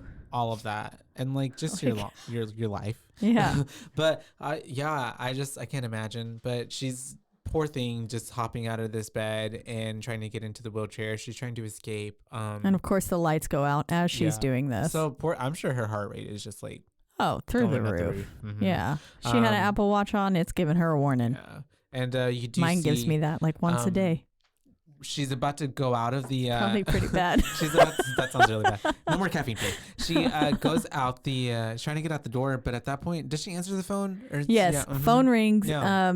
But I don't think she does answer it. That's right. I think it was like on her bed, and and she couldn't get back to it. Yeah. And then that's whenever Richie goes through the door, and she's like, "What the fuck?" And he's like, "What the fuck?" Because she attacks Richie. Yeah. She also saw the police officer dead out there, and his gun is gone. Yeah. And she's like asking him where he's been, and that's whenever Ghostface comes and attacks him, right? Yep, and gets him in his arm. Yep, just the famous I just arm. love the fact that he goes, "Did you just hit me with a phone?" Yeah. She like first thing she does is like attack whatever comes through the door. Yeah, and I mean, what else could she do? Like that's just poor things. Like just broken in pieces. Yeah. Phone. That's you gotta use what you gotta use. Yeah, what you have. And like you said, he gets slashed in the arm, like so many other people do in this franchise. Scream 2, Scream 4. Jill got slashed in the arm. Yeah. Which sometimes is the murderer, but sometimes is just like a red herring. But in this instance is the murderer. Yeah. Scream 2 was red herring. Yeah. And then Jill, I really thought it was him. Yeah, I did too, though. Honestly, the whole time. Well, Scream 2 did such a good job of that. Well, Scream 2 as well. Love Scream 2 had so many I think they rewrote a lot of things towards that end section, and I think he was kind of originally supposed to be, but then they made it be that one other guy instead. That makes sense. Yeah. Who was missing for like 50 minutes of the movie. Yeah. Exactly. So that kind of, he was doing all the Ghostface stuff. So, yeah. And so that's whenever we have fucking Ghostface attacking Richie. And he then starts attacking Tara. And it's pretty brutal because she's just like crawling, like as one does, like as they're pulling their whole, dragging her whole body. Yeah. And, gets on the phone with Sam and is making her choose between the boyfriend or her sister, and she's like, what the fuck? Who do you want to hear die? You can say kill. It felt very much like for more options, press 1 or something, and it was like, you can say kill Tara or you can say kill Richie. Which would you prefer? That's what it gave. Please choose your answer now. You have a perfect voice for that. Thank you. You could get a job doing that. You could be the new Siri. I'll be Siri. Yeah. She pissed me off. Oh, most of the time. She never understands what you're trying to tell her. No. She'll just Google search, and even then it's wrong. And then you still have to like unlock your phone and do all that just to look at. Anyways. And it's like, okay, thanks Siri. Thanks for nothing. But Sam was fucking stalling. Yeah. Because Sam pops up into that damn elevator. I love it. And just starts pow, pow, pow, pow. Yeah. Yeah. Comes through. I love the way that she comes in too when she's like, because she said, Amber says, maybe you're too weak for this franchise. And she says, or maybe I'm just fucking stalling for time, fuckhead. Yeah. Boom, boom, boom, boom, boom. Comes in, and we do get Tara rescued. We get Richie rescued, but that's whenever Dewey's like, we got to go back because we said they always come back. You got to make sure they're dead. Yeah. And he shouldn't have, but good on Dewey. Because he had already fought her too. Yeah. Like he was fighting with her, and then I was at this point too. I was like, how in the hell is Amber overpowering him? Oh yeah, because even he was like, not today, Satan. Or yeah. Like that, yeah. He said not today. Yeah. And then whenever they get on the elevator, he goes, you have to shoot them in the head or they're going to come back. And they said, who gives a fuck? And he was like, I do. And he goes back, and of course, he gets a phone call right as he's standing from there Gail. over the body, and It's so sad that it is from Gail. I know. And it just gives enough time for the Ghostface it's Amber, to get up and then just like stab him, And gets gutted just like Stu wanted. Yeah, exactly. From the groin to the gut or the top of the chest, whatever. area. Sternum. And then we love the way they said, "It's an honor." Yeah, it's an honor. And even before that, she was like, "Yes, today." Yes, today. Yeah, because he had said not today. Yeah, she's like, "Yes, today," and it's an honor. Pretty brutal. But honestly, if you're gonna kill Sydney or Gail or Dewey, like it's gotta be in a like really big like spectacle way. Yeah. And the man's gutted, like his guts were out. Like, yes. This scene made me very like curious as to like if she had said, "Oh, kill my boyfriend," would she have been like, "Okay, like wrong choice" or something like that, and then kill the sister, or if she'd said like, "Kill my sister," because like that was her partner. Yeah. So it made me very curious as to like, what if she had chosen, and then like, would she have been able to kill Tara? Because again, like they were friends. Yeah, and we've sort of decided that it's like it was definitely like Richie who was trying to kill Tara in the beginning. Yeah. But I don't know. I feel like she was brainwashed enough to like kill Tara at that also point. In that like end scene to me, like in the fight scene where she like locks Tara in a closet. She doesn't kill Tara right away. Yeah. So it makes me curious as to like, would she have ever been able to kill Tara? Because she was so protective and like, what's the word? Like overbearing over Tara. That like I'm just curious, like would she have been able to do it? And I feel like timeline. Maybe not. Yeah. Because like she did put her up in the closet and she didn't necessarily hurt her herself. At any point, and maybe she was just leaving that to Richie to do at some point. And like she couldn't have bared to done that herself. But that does pose a really interesting question, because at that point she could have honestly taken the game for herself and like killed him in that moment. Yeah, and then he's out of the picture, and then she's basically reaps all the whatever their plan was. Gets the fame, retention, whatever. Yeah. And honestly, that kind of ties loose ends, because when you have two people, that's like a lot of variables. Yeah.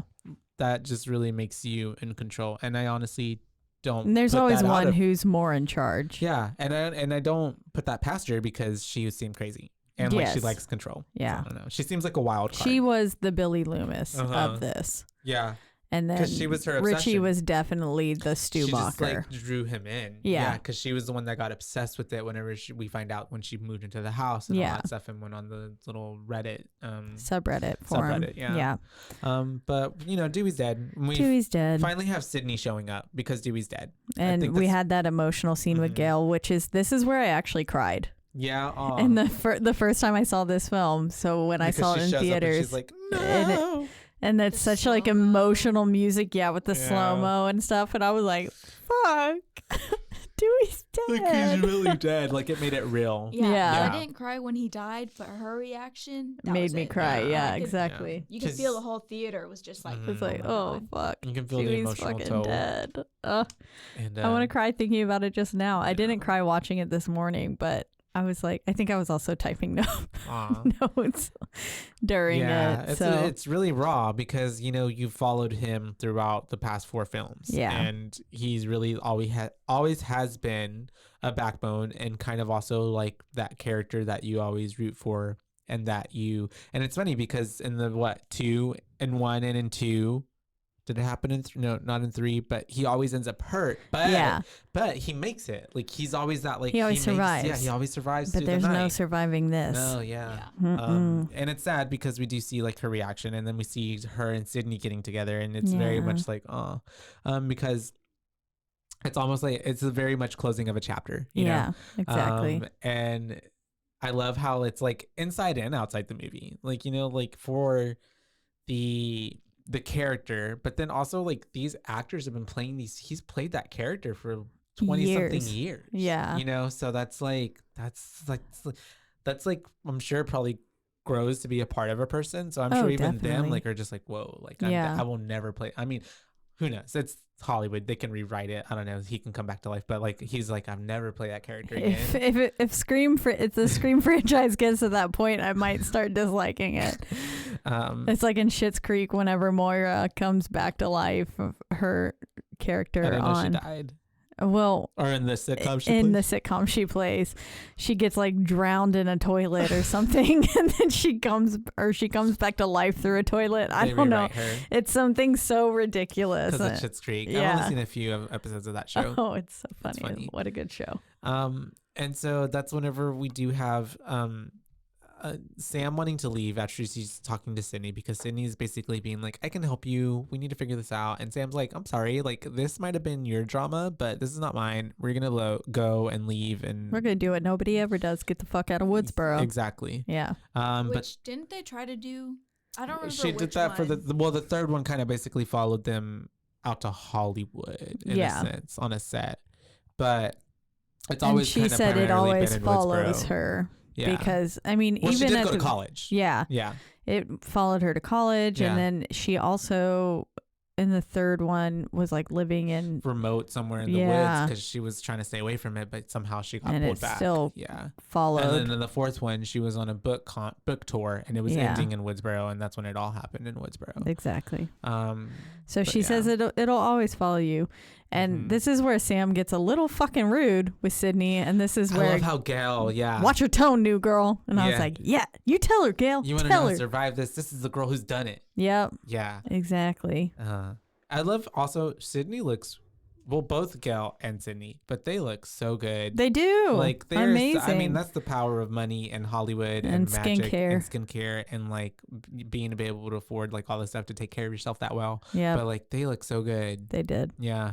But yeah, they're basically just trying to be like, you need to help us murder this murderer. Yeah. And I love how even Sydney's like, I have kids now and I will not sleep until this person is dead. Fucking dead. Yeah. Which I loved when she was like, you want me to help you and a morning show host commit murder? And both of them were like, yes, obviously. That's what we're asking you to do. We wrote it out for you. This is it's another morning for us. We have to kill someone. They're like, we just got to do it again. I love how in the other ones another day, another murder. That's true, because I love how in the other ones they're like basically trying to like survive and just like defend themselves, and in this one they're like, we ain't got time for that. We don't have fucking kill them. Let's go get them first. Yep. Yeah. We go. Well, we're the killers now. I love it. Surprise, bitch. And still Sam decides to leave with, I love Richie at this point, also asshole he's giving, because he's like, let's go, let's get out of here. As they're trying to talk to her and like convince her to stay, because he obviously is trying to control the narrative of what's happening and trying to get them to the scene. And I love how Sydney puts a little tracker on the car, and she's like, seems like what Gail Weathers would have done. And then Gail is just like, damn right. Yeah. Damn right. That is some shit I would have done. You right. You right. I love it. And then this is where we find out that Tara's extra inhaler is missing, though. Yes. And so we're driving down the road, and they're like, oh, but I left my other one at Amber's house. So let's go to Amber's house. Yeah. And we get to Amber's house, and we find out that she's throwing a party for Wes at her house. Because that's spot on. Yeah. Because she loved Wes so much. She loved Wes so much. Yeah. And you just throw a giant house party for someone when you're grieving. In their honor, yeah. Yeah. Nope. I don't think that's what Wes would have wanted. I think Wes would have actually preferred everyone been home and safe under their blankies and locked doors. Obviously wants to kill someone, so they're setting this up. That's and it's true. really such a good callback as well to the original, because we were at Steemacher's house and it was a house party. Mm-hmm. And we got another house party going on. Yeah, we had to have that. But even in that, I mean, sorry not to cut you off. No. Even back then, them too, remember? Because they were having this house party and like their friends are getting murdered. Literally everyone's dying. Yeah. And the police are just like, oh, you're supposed to be on curfew and what the fuck? And there's a party going on. So it's still like, we don't care. Same vibes. That's Woodsboro true. is just like, they're living. They're just like, Yeah, they're true. More murder. It's fine. We're used to it. Yeah, we're used to it at this point. And then this is where we get our wonderful to Wes. Toast, because it's even more so for Wes Craven. Yeah, which I felt like Wes was named after him. Yes, and I felt like in the theater whenever I watched that, I feel like most of us were like to Wes with our imaginary cups, raising or with our soda cups. Yeah. With our ices. Here's my Coca-Cola. Actually, at the Cinemark I just learned today, they have alcoholic ices. I didn't know. Alcoholic ices? Yeah, they have them at the bar. Yeah, I didn't know because me and Robert usually just get ices, but I'm like, an alcoholic icy? What? I'm going to do that too. Mm-hmm. I'm doing that on Thursday. Do it. Watch out, world. Oh, man. And they had these, I hope they bring them out. I had gone to the theater a few weeks ago to watch, I think, Quantumania, and they had these. I should have bought it. I knew I should have, but I didn't because I was just like, I'll do it next time. And they had these Scream like popcorn cups, things like were huge. It was like a Ghostface, like a total Ghostface, but with like a thing cut out. And then they had like these cute cups of him and Ghostface. I was like, all of the Scream memorabilia sells out so quickly. Yeah. And dude, they have it coming back because like I went to see that and they were like, oh, get it on pre-order now because we knew y'all loved it so much. And like they had like QR codes up and stuff. So I'm gonna do it. I hope I can still pre-order it. Fingers crossed. My boyfriend actually pre-ordered it. He might not. I have the Cinemark app. I'm gonna see if it's on. If he didn't, dump him. I might. But yeah. He listens to this and he's like, "What?" He's like, "What the fuck?" He's never gonna let you come on the show ever again. I told his parents because we were hanging, like I was at his house and I was like, oh yeah, I'm going to be on an episode of my favorite podcast and we're going to be talking about Scream 5 while I was actively wearing a Ghostface shirt. Nice. And like 2 days prior, I had been wearing another one telling them, oh, I just love Scream. And they're like, yeah, we can tell. So, Scream is such a good, I need a Scream shirt. I really do. Everything is from like Spencer's. You got me one. Yeah. It's really cute too. I didn't wear it today because I'm planning to wear it to the showing, to the opening. Yeah. Look. Yeah, Return of the Scream Cups. Okay. But I don't know if they have the popcorn ones. Will you send that to me? Look, they were so cute. It's just in my Cinemark. Oh my god, that's so cute. And they had like little plushies. That's in the Cinemark app. Yeah, this is on the Cinemark app. Look how dramatic my Duolingo gets. Oh wow, he's so cute though. I know. It makes me want to go learn Korean. The 333 of learning Korean, y'all. Almost a whole fucking year. Nice. I don't know nothing. 감사합니다. I attempted to learn Spanish and then my grandma passed away and I was like, I don't need to learn Spanish anymore. Yeah. Grandma takes precedence. Anyways, while we look at the cups, basically to Wes, Mindy's suspecting Amber now. So Amber goes down. She's like, I'm going to go get some beer. And because Mindy says we're out of beer, and Amber's like, I'm gonna go down get some more from the basement, and then just like Tatum, it's a 2-pack. I'm sorry, I just got even more excited. Okay, wait, will you send me that link since it's online? Yeah. Okay, go back to this episode. Sorry. But rather, Mindy's more testing her per se because she goes downstairs and she's like, I was like, who just? That was the popcorn thing. Look. Oh my god, Can we get that too? I'm ordering it right now. I don't know, but I'm ordering it. Because I'm going to order it as well. Okay. Anyways, she's testing her. Blah, blah, blah. She goes downstairs. Liv and Chad are upstairs, and they're making out. And she asks him to go. Oh, they're like in the living room. Yeah. But she asks him to go upstairs. And he was like, upstairs. Yeah, she finally does. And then, but he was like, don't take this the wrong way, but I'm not like 100% sure that you're not the killer. When she finally wants to have sex with him and he's like, and then I feel like he could have said literally anything else. Anything and it else. Been fine. Been like, I don't really want to leave the party down here or something. We're celebrating my friend. Yeah. Is this really the right place for it? But then like y'all have already been making out and stuff. Yeah. And she gets up, storms off mad. And he was like, that's a completely valid emotional reaction for you to have, which was like, oh, good for him being so aware of feelings. Yeah, that's a good thing. But yeah. Anyways, my note just says LOL because she's probably dead. Oh, excuse me. I'm bless so sorry. you. Thank you. I think that's because Mindy's back on the couch now, and that's because she's watching Stab version of her uncle, but it's not even her uncle because it's the person who's playing her uncle in the movie Stab. Randy, yeah, talking about Jamie. Yeah, it's so meta. But it's like movie within a movie within a movie. And then she's reliving it because it's what's happening to her on the couch, and we have Ghostface obviously behind her. And I love how she's. That's a little bit. It's later. Oh, a little bit later. My bad. Oh, because she's talking about how she might make out with the other lesbian girl. Yeah. I'm sorry, my bad. Because she's asking. I think Her because brother, he's like Chad. trying to go find. Yeah. Because she finally shares location. Yeah. Yes. With Chad, and Chad's like, well, I'm gonna go find her. Yeah. And he like. The sister's like, take a weapon. At least. Take a yes. And thank God he does, because he goes out there and then, of course, he runs into Ghostface after following where the Find My Fam was going to take him. And he gets stabbed in the leg. But then after he hits Ghostface one time, he drops his weapon.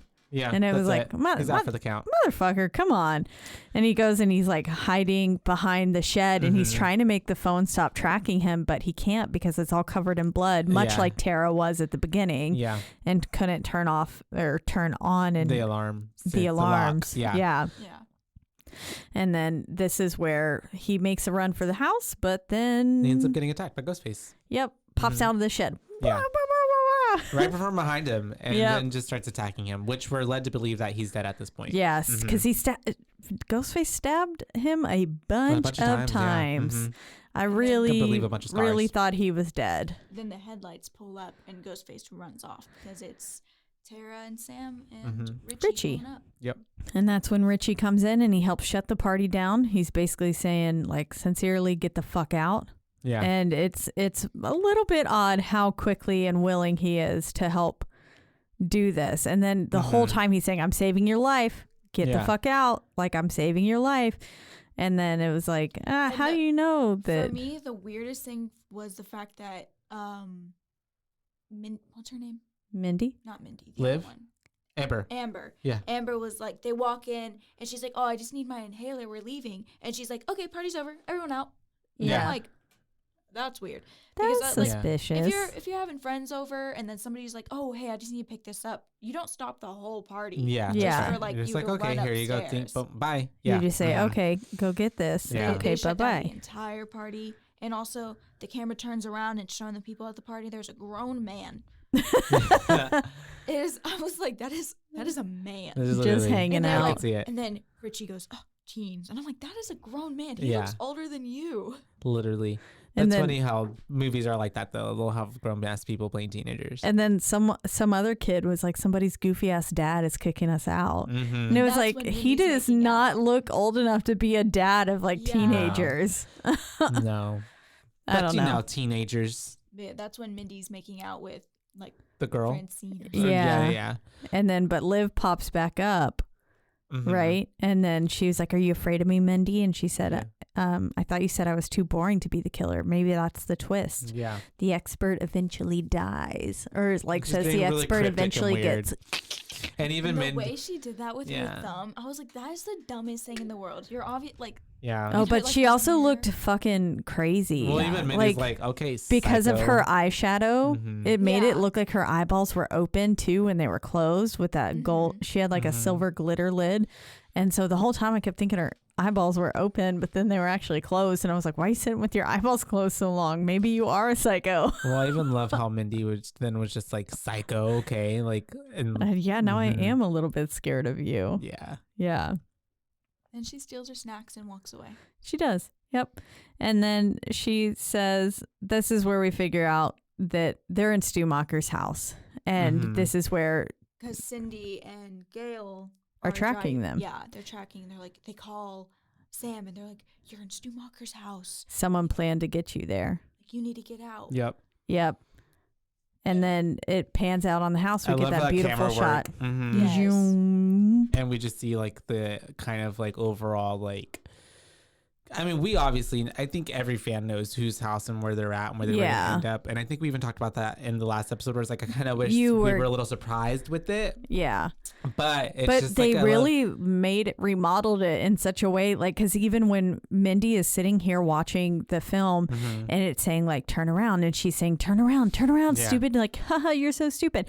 You can see the kitchen through and it's got the same blue on the wall past the basement door. Yeah. And everything looks identical. Pretty much the same. So they've like not they've either not done anything to this house or they've remodeled it to look identical to how it was. No, they haven't changed the house. That's how the house looks to this day. Yeah. So, wow. That's so cool. Yeah. I just didn't know if the original, like the owners in the movie had done anything like that. Yeah. But for me, again, I know it's Scream. I know it's the movie. If I had that house after seeing these murders, I'd be like, okay, first thing we're going to do is renovate. Yeah. We want to let's get a new paint color. That's true. Yeah. Because maybe that house, like, for me, I know that house would never sell unless you do some renovations different, to it. Unless you've got some these people, fun people who want to buy it. Yep. Like Amber's mom and dad. Or you. That's right. But I don't want to kill people. I just want to, I don't know. You're incriminating you yourself. Just want a whole cool house. Yeah, I just want a cool house. It's a vibe. But we have like that, the whole scene with Mindy right on the couch and happening just like from the movie, and then we have Ghostface actually being right behind her, and I love how she's self-aware at this point, because then she's like, she's actually wait, I should look behind me, and it's fucking Ghostface. Yep. And she gets attacked. And Sam runs up in there. Yeah, Sam runs up, finds her, and attacks Ghostface with the lamp. Yeah. And then this is where then Amber also comes up and is like yelling like, you could have done this, blah blah blah, trying to point the finger at everyone else. Liv runs in, she points the finger at Liv on her hands as well. Yeah, because she was like, I just found Chad, kind of stuff. And then that's when Amber whips out the gun, not the gum. Yeah. Which says, I feel dumb. I was just like, for a while, I was like, how did she have a gun? Where'd she get a gun from? She took it from the cop in the hospital. Yeah. I just realized that. Yeah. But also, too, it's just like, it kind of seemed like a lot of effort for Amber to then just be like, well, fuck it. Boom. I'm the killer. Yeah. I know. But, to hide it all. But I guess it was a pretty good, and shocking way to be like, bam. And it had come to that point, too. And because they're all there, and she point blank just like shot Liv in the head. They're going to find it out now. Yeah. So, she just fucking killed her. And then that's when Richie and Sam, like everybody breaks away, and Richie and Sam end up in the basement. And I love how he's like dragging her away, but she's obviously clearly like, no, I need to try to go save Tara, my sister. Yeah. And he's like, no, don't go up there. Because he's saying there's always two killers. What if it's Tara? Yeah. Which what? Yeah, I know. I was like, she would have really put her body on the line for it to be her. That makes no fucking sense whatsoever. Like, if there's two killers, like you said, always two killers. Both of them are actively killing people. So Tara couldn't just be sitting there the whole killing entire people time with a broken leg. What was she doing? Orchestrating stuff from the gurney? That would have just been one person at that point, and then one person acting to get dead. Well, because that storyline has been played already. That was Jill. Yeah, that's true. Jill was the one that was in on it, and then tried to play a victim. That's already been done. Yeah. Can't do it again. And so we have her with him, and then he's like, how well do you know your sister? And she's like, I know her better than you. Yeah. And she leaves him down there to go up and find her. And find her sister, but then we flash to Amber coming out acting all dramatic. Yeah, and we finally have Sydney and Gail pulling up, and they're like, what the fuck? Because she's coming up, she's like, the killer, he stabbed me. Oh my God, he's right behind me. And they're like, what do you think? And Gail's like, a trap, obviously. I love it. And they called her bluff immediately. And then Amber's like, fuck it. Psh, shoots Gail. I'm really sad that she shoots Gail so quickly. I know. Yeah, poor Gail. But puts her down, but not for long. I mean, she does still get up, thankfully. Well, I love how they're both like, I mean, I think Sydney even for a moment is like, okay, we got to get you to the hospital. We just got to go get you to the hospital. Even Gail's like, no, we're finishing this for Dewey. We're finishing this for Dewey. And for all the like people that have like died, like I'm sure they're like fucking tired. Like, they've got to be in this. Like I'm tired of people dying. Yeah. And then, so they go inside the house, and I love how Sydney is getting like this whole kind of like nostalgia, and we get the whole view of the house because she's like, whoa, I'm in this house again. And it's such an awesome shot, like of her going through the house. And whenever she shoots through that closet door, that's where her dad was hiding. Oh, yeah. Or that's right. was being held, right? Originally. Yeah. Which also to me kind of would have like gave more pause. Because like, what if someone else would have been? Because she knows her dad was a victim in the whole thing, and he was being hidden in the closet. So what if she would have shot like another person, like, victim? Yeah. But I digress. But doesn't she? That this is the point she where does I stop being able to see because the Oh, got I had you. to be here. But I missed this. f- Sorry. No, you're good, because she says out loud, if anybody is here, like, get out now. Within 5 seconds to Because- show yourself. Exactly. So she did give a fair warning. Yeah. Yeah, 'Cause she it's said, like, hiding, killer or not, you have 5 seconds to show yourself. Yeah. because she's obviously not the killer. I would have come out if I heard Sidney Prescott saying like, "Get out." I was Yeah, like, okay. I would have been like, okay. Or even if you're tied up, to be like, Yeah. like hit something, Yeah. thud Like, something. Knocking my that's head Something. against the wall. Yeah. Because her dad was tied up, remember? So Yeah. but you know. Like Tara Um, was upstairs. And we find that this is where we find that she was Oh, locked up in a closet yes, and because mhm. Sam finally gets up there. Yeah. And then Sam has you can see that Sam has this hesitation of like not letting her go or letting her go. And then we do see Sydney ends up getting a phone call. Mhm. And it's from the Ghostface. And I love how Ghostface is talking to her, and she's like talking to him, and she's like, you're redundant. Like, you could have picked it. You brought really us need back to some the new house. material. Like, yeah, she's really talking shit to them. And then she just click, I'm bored. yeah, or I I'm love bored. Yeah, because Click. he's like, wait, you haven't heard that? And she's like, I'm bored. And then just starts shooting through the doors. Yeah. And it's really great because she does end up shooting Richie She does. in the leg. Yep. Which also, whenever he's like, I was hiding from you, and she's like, I clearly said get out, killer or not, like, that's on In you. 5 seconds. Yeah. But it kind of helps his alibi, I guess, that another fucking Ghostface just pops out through the other closet door. Yep. And then starts attacking her. And then they both fall over the railing too. Yeah, gun and all. And Richie starts to run down. I love how she, I guess, trusts him for a moment, because she's like, Richie, grab the gun. He's like, kind of hard to do when you shot me in the leg. Yeah. Yeah. Exactly. And then Sam's trying to go for the gun, but then as soon as she's like just above or about to reach it or something, she gets up, and then he says, "Thank God you're okay," as he stabs her. Yeah. As Richie stabs her, and he 'Cause he's says, like, "Because I really wanted to be the one to kill you." Mm-hmm. Damn. Twist. Because it's like, you really did think it And was he does him. twist the knife into her Yeah. as well. True. He Play goes- on words. And then you kind of maybe for a second thought, oh, maybe he's not the killer. But then it's like, well, nope, he is. Nope. Yeah. Nope. He's for Yeah. sure the killer. Yeah. He's the one. And then we have He's Amber helping. coming into the room, and then everybody's kind of like, oh, fuck, okay, whoa. Because they have kind of control of the situation at this moment. He pulls out the extra inhaler. Mhm. He had it in his pocket or something whole all time, along. yeah. Yep. And then this is where they start going off and like off the rails, saying someone has to save this franchise. Yeah. Someone's got to do it. Mhm. And that's whenever even Sam's like, but like, why kill me and all this? And they're like, you're not the hero, you're the murderer. Like, Yeah. you're the villain. Like, you're the villain. Mhm. Yeah. Yeah. Now the illegitimate daughter of an original mastermind. Now that's a fucking villain. Which already happened, because that was Roman from Scary Movie 3, but I digress. Exactly. I know. I was like, But okay. but okay. We still like it. Yeah. And then this is where fucking Richie delivers the line, "Wasn't that hard for me to find you in Modesto, and wasn't that hard for me to fuck you either." Yeah. Yep. And he says, because So sick. I guess being a sexually available woman is empowering these days.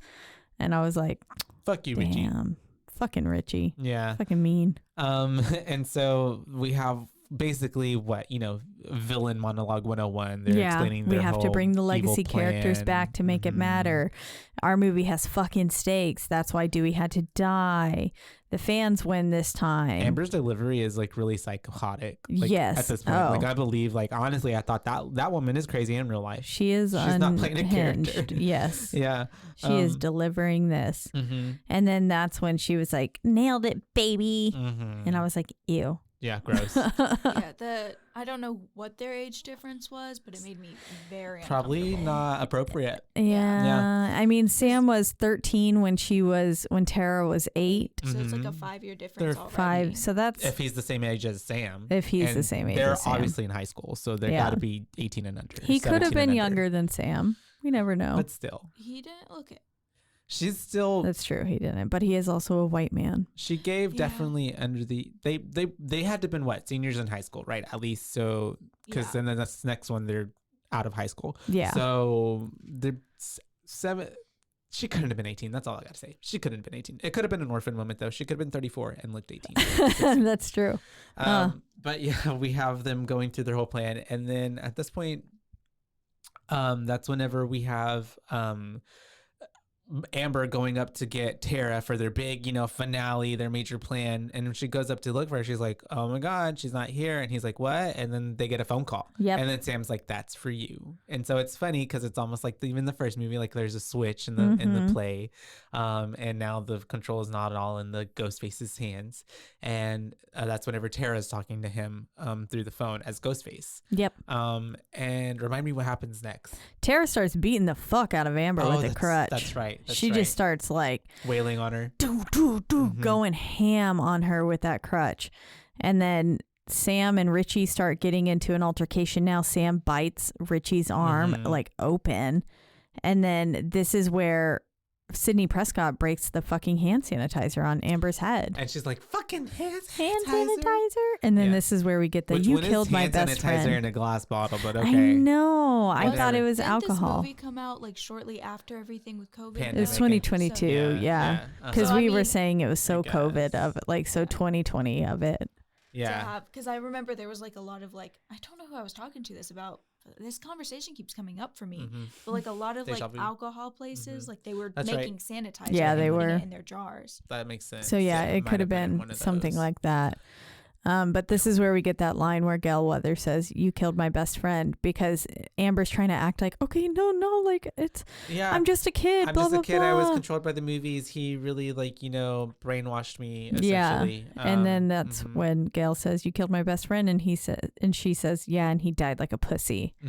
And then it was so like, stupid. Oh, she's so crazy. Yep. And they end up, at this point, they don't get to, that's whenever, it's all getting mixed up for me. Well, it's because it's flashing back and forth. So Richie's like following Sam's blood trail up the stairs, and he's looking for her. But then, and she makes it seem like she's in a closet or something. Yeah. And then they follow it back to being with Amber and Sydney and everything, and then they're like shooting at her, and then she lands and on her face on the burner, which she had already turned on accident. Like she bumped into it, and she went up like Final Destination style on flames. Yep.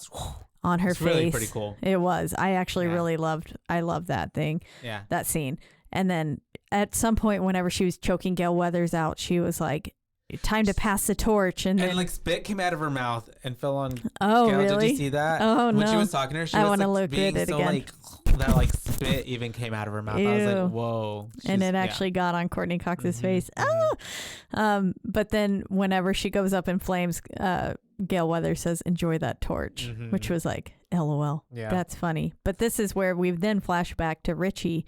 Sam jumps on him from behind, and he's yelling, stop fucking up my ending. Yeah, they're having a whole altercation, and then that's whenever she sees he almost kind of has the upper hand on her, but she is then able to see a knife, and then she sees fucking Billy Loomis's reflection. He's kind of like giving her the like, go for that knife over there. Yeah. And she does get the knife because he thinks he's about to kill her, and she ends up being able to attack him and get him on the ground, and she what does she say to him? She says, I'm introducing a new rule. Never fuck with the daughter of a serial killer. And just ends up being able to stabs him right in the face, which was good. Lots of people got stabbed in the face and the throat because Vince, or whatever the fuck his name was, Stu Macher's nephew or whatever, got stabbed in the face as well. And then, obviously Wes got stabbed through the throat. But it was really cool how I loved the practical effects in this film were just amazing. They were so good. But then she just goes fucking ham on him. She overkills him. Yeah. Oh yeah. And he's like dying, and he's like, "What about my ending?" Like frustrated. And oh, fucking hell yeah, I would too. Yeah. But he and especially after he's like, "What about my ending?" And it was like, I don't even know if I would have been able to be like that calm. Yeah, I would have just been like, fuck your ending. It's my ending now, bitch. And she's just like, here it comes, and slits his throat. Yeah. Yep. Oh, that was really great though. It was good. Even it's very sadistic of her too, because we're not sadistic, sorry. It really gives to like, cause she's like bordering on the, like you're thinking like, oh, is she gonna now like she's got a taste for killing? Is that like, like you said, because her dad's a killer, now she's a killer. The way she just like slides that blood off of it, and it's just like it's she's like, I've done this before. Yeah. It felt like, but yeah, then everybody comes back in, and they're like, oh, we better shoot him, like make sure he's actually dead. She shoots him a few times. And they're like, yep, that'll do it. And they're like, because the killer always comes back. Yeah. But yeah, Amber comes back screaming. And this is where Tara shoots her and delivers the line. I still prefer the Babadook. Which you were not a fan of. I feel like the delivery could have been better. That's all. Better. Not that you weren't a fan. Yeah. Yeah. But this is where we get outside now. And we're outside. We see that Mindy and Chad are both still alive, which is impressive. Yeah. And then, so. Of course, fucking Tara saying, can you take us to a different hospital this time? And it was like, yeah, maybe that's a good idea. Sam comes to thank the OGs. She goes over to Sydney and Gail and is like basically saying, thank you so much for your help. And we couldn't have done this without you. Like, are you going to be okay? And Sydney says, I'll survive. I always do. Yeah. Kind of stuff. Because she does. She's the final girl. That's true. She is. She'd be final growlin'. And then Gail saying, fuck those people. Like, I'm not going to write about them. Those fuckers can die in anonymity. Yeah. Anonymity. They don't deserve basically to be written about, especially since they killed Dewey. So she's just like, no, I'm going to write a book about a good man named Dewey. Yep. Who was a sheriff. Yeah. Aww. Which is really awesome. And we have it panning out kind of it goes over back to Tara and Sam kind of getting back together. Yeah, and, getting in the ambulance together. Having a sister bonding moment. They've just been through a lot. Yeah. And then it pans away. And I love how it pans away and it ends the same way that the first movie ended. Just panning out on Stu Macher's house. With like a newsreel and everything. There was a murder at his house. And then I think it was in the third Scream where Gail was in that iconic like yellow outfit. But this reporter was also in that yellow outfit. So it felt like it kind of nodded back towards it as well. And then of course it says for Wes. For Wes. And right afterwards. Ghostface and it's like and then that's and credits. And that's Scream 5 2022. 5 Cream. What do we think? I hated it. You hated it. 5 boos. 5 boos. You upped your boos. I'm upping it. 5 boos. You went from 4 to a 5. 5 boos. I loved it. I loved it even more watching it this time. Yeah. Yeah. I think I'm also going to up mine. Also because I haven't seen it in a while. I was just like, oh man, I forgot how much I love Scream. And yeah. now I'm excited for the new one coming out. I'm so excited now. Yeah. Because after watching it, I was like, I'm so glad that you like turned me on to these. Because I had seen Scream 1, but like I didn't appreciate them. Yeah. And then now I do. Now I am one of those girls that get it. They're good. Yeah. So a 5 from you. 5 boos. Overall, I enjoyed it this time even more so. I thought the story was good. I liked how they kind of went about it. I thought it was a very like respectful way. I thought it still still kept with a lot of the things that they did in the other Scream movies. Still kind of same formula, just added a few new things. I liked the cast. I liked all the new added characters. I like that we also get like a lot of more diversity now with our cast as well. Yeah. Than we did with previous iterations. And also, I really enjoyed the I don't know if it's cinematography, the camera work, the photo work. Like everything was kind of in this movie done really. Like they spent a lot of money on this film, and you can tell. Like everything was shot really well nice done and beautiful. Yeah. Overall, just very well done. Everything that they did. What about you? I would have to say 5 boos. 100%. 5 boos. Yeah. Why is that?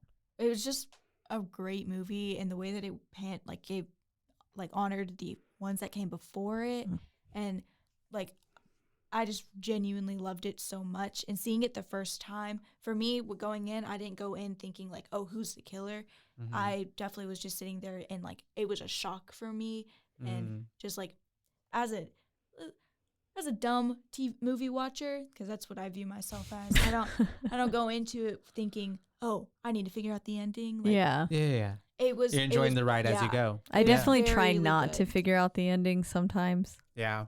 That's what I had to do when I was rewatching the Scream 2, Scream 3, and Scream 4, because obviously knew who the killers were in Scream 1. And I remember when I took myself out of that element of already knowing who it was, I was like, oh wow, you find a new enjoyment of who is it? It's a whodunit. Yeah. But even going back and rewatching it, knowing who it is, then it's even better because it's oh my God, you see all the signs. Yeah. I genuinely love this movie. Yeah.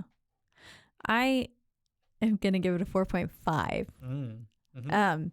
I also did genuinely enjoy it. I upped my boo as well. We originally gave this a 4. Mm-hmm. Yeah, a solid 4 from both of us. But yeah, 4.5.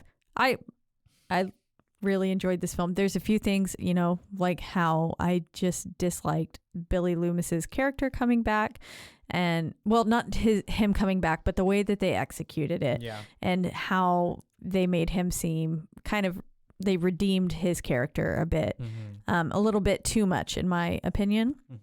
And so that's why I think that I would have to knock this down to a 4.5. But overall, I still really did love this film, and it is on one of the, I think whenever I listened back, you had ranked Scream 1 as your top. Scream 5 was your second. Yeah. And then for me, Scream 5 was my third. Okay. And I still think it holds that place. I think it went 1, 2, 5 for me, and then 3, 4. Yeah. And yours was, I think, 1, 5, 2, 4, 3. 4, 3. Yeah. 2 might have been lower for you. Okay. It might have been 4, 2, 3. Yeah.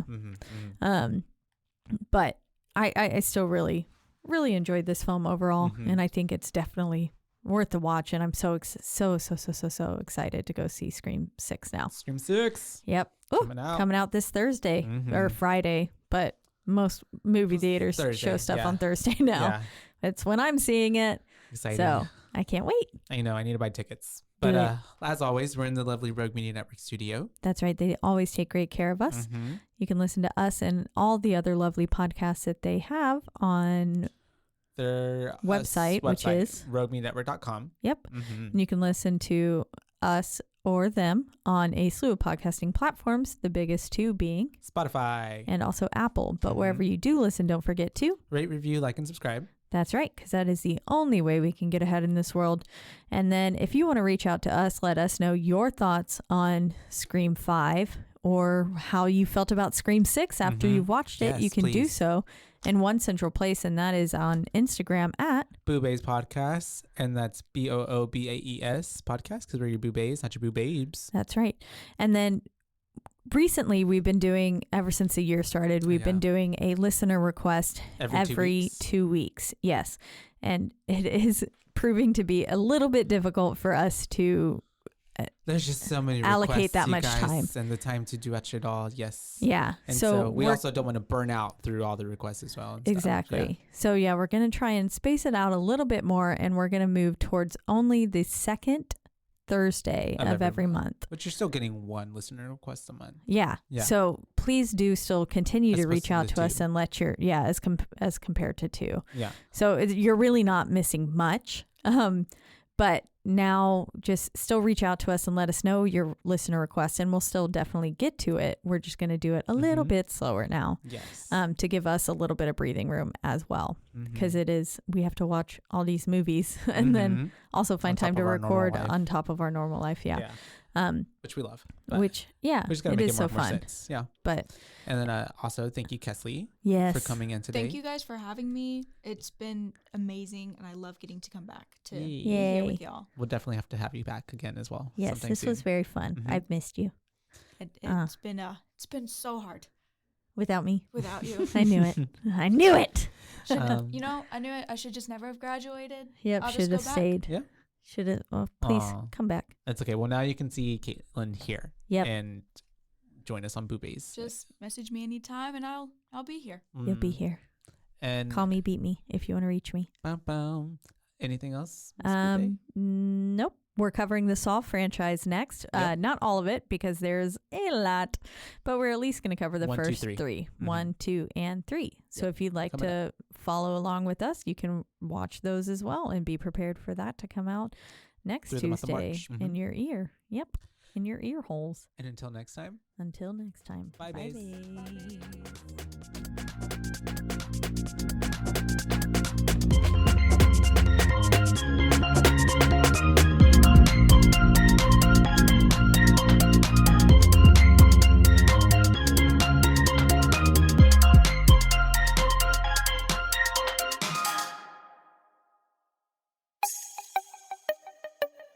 This has been a Rogue Media podcast.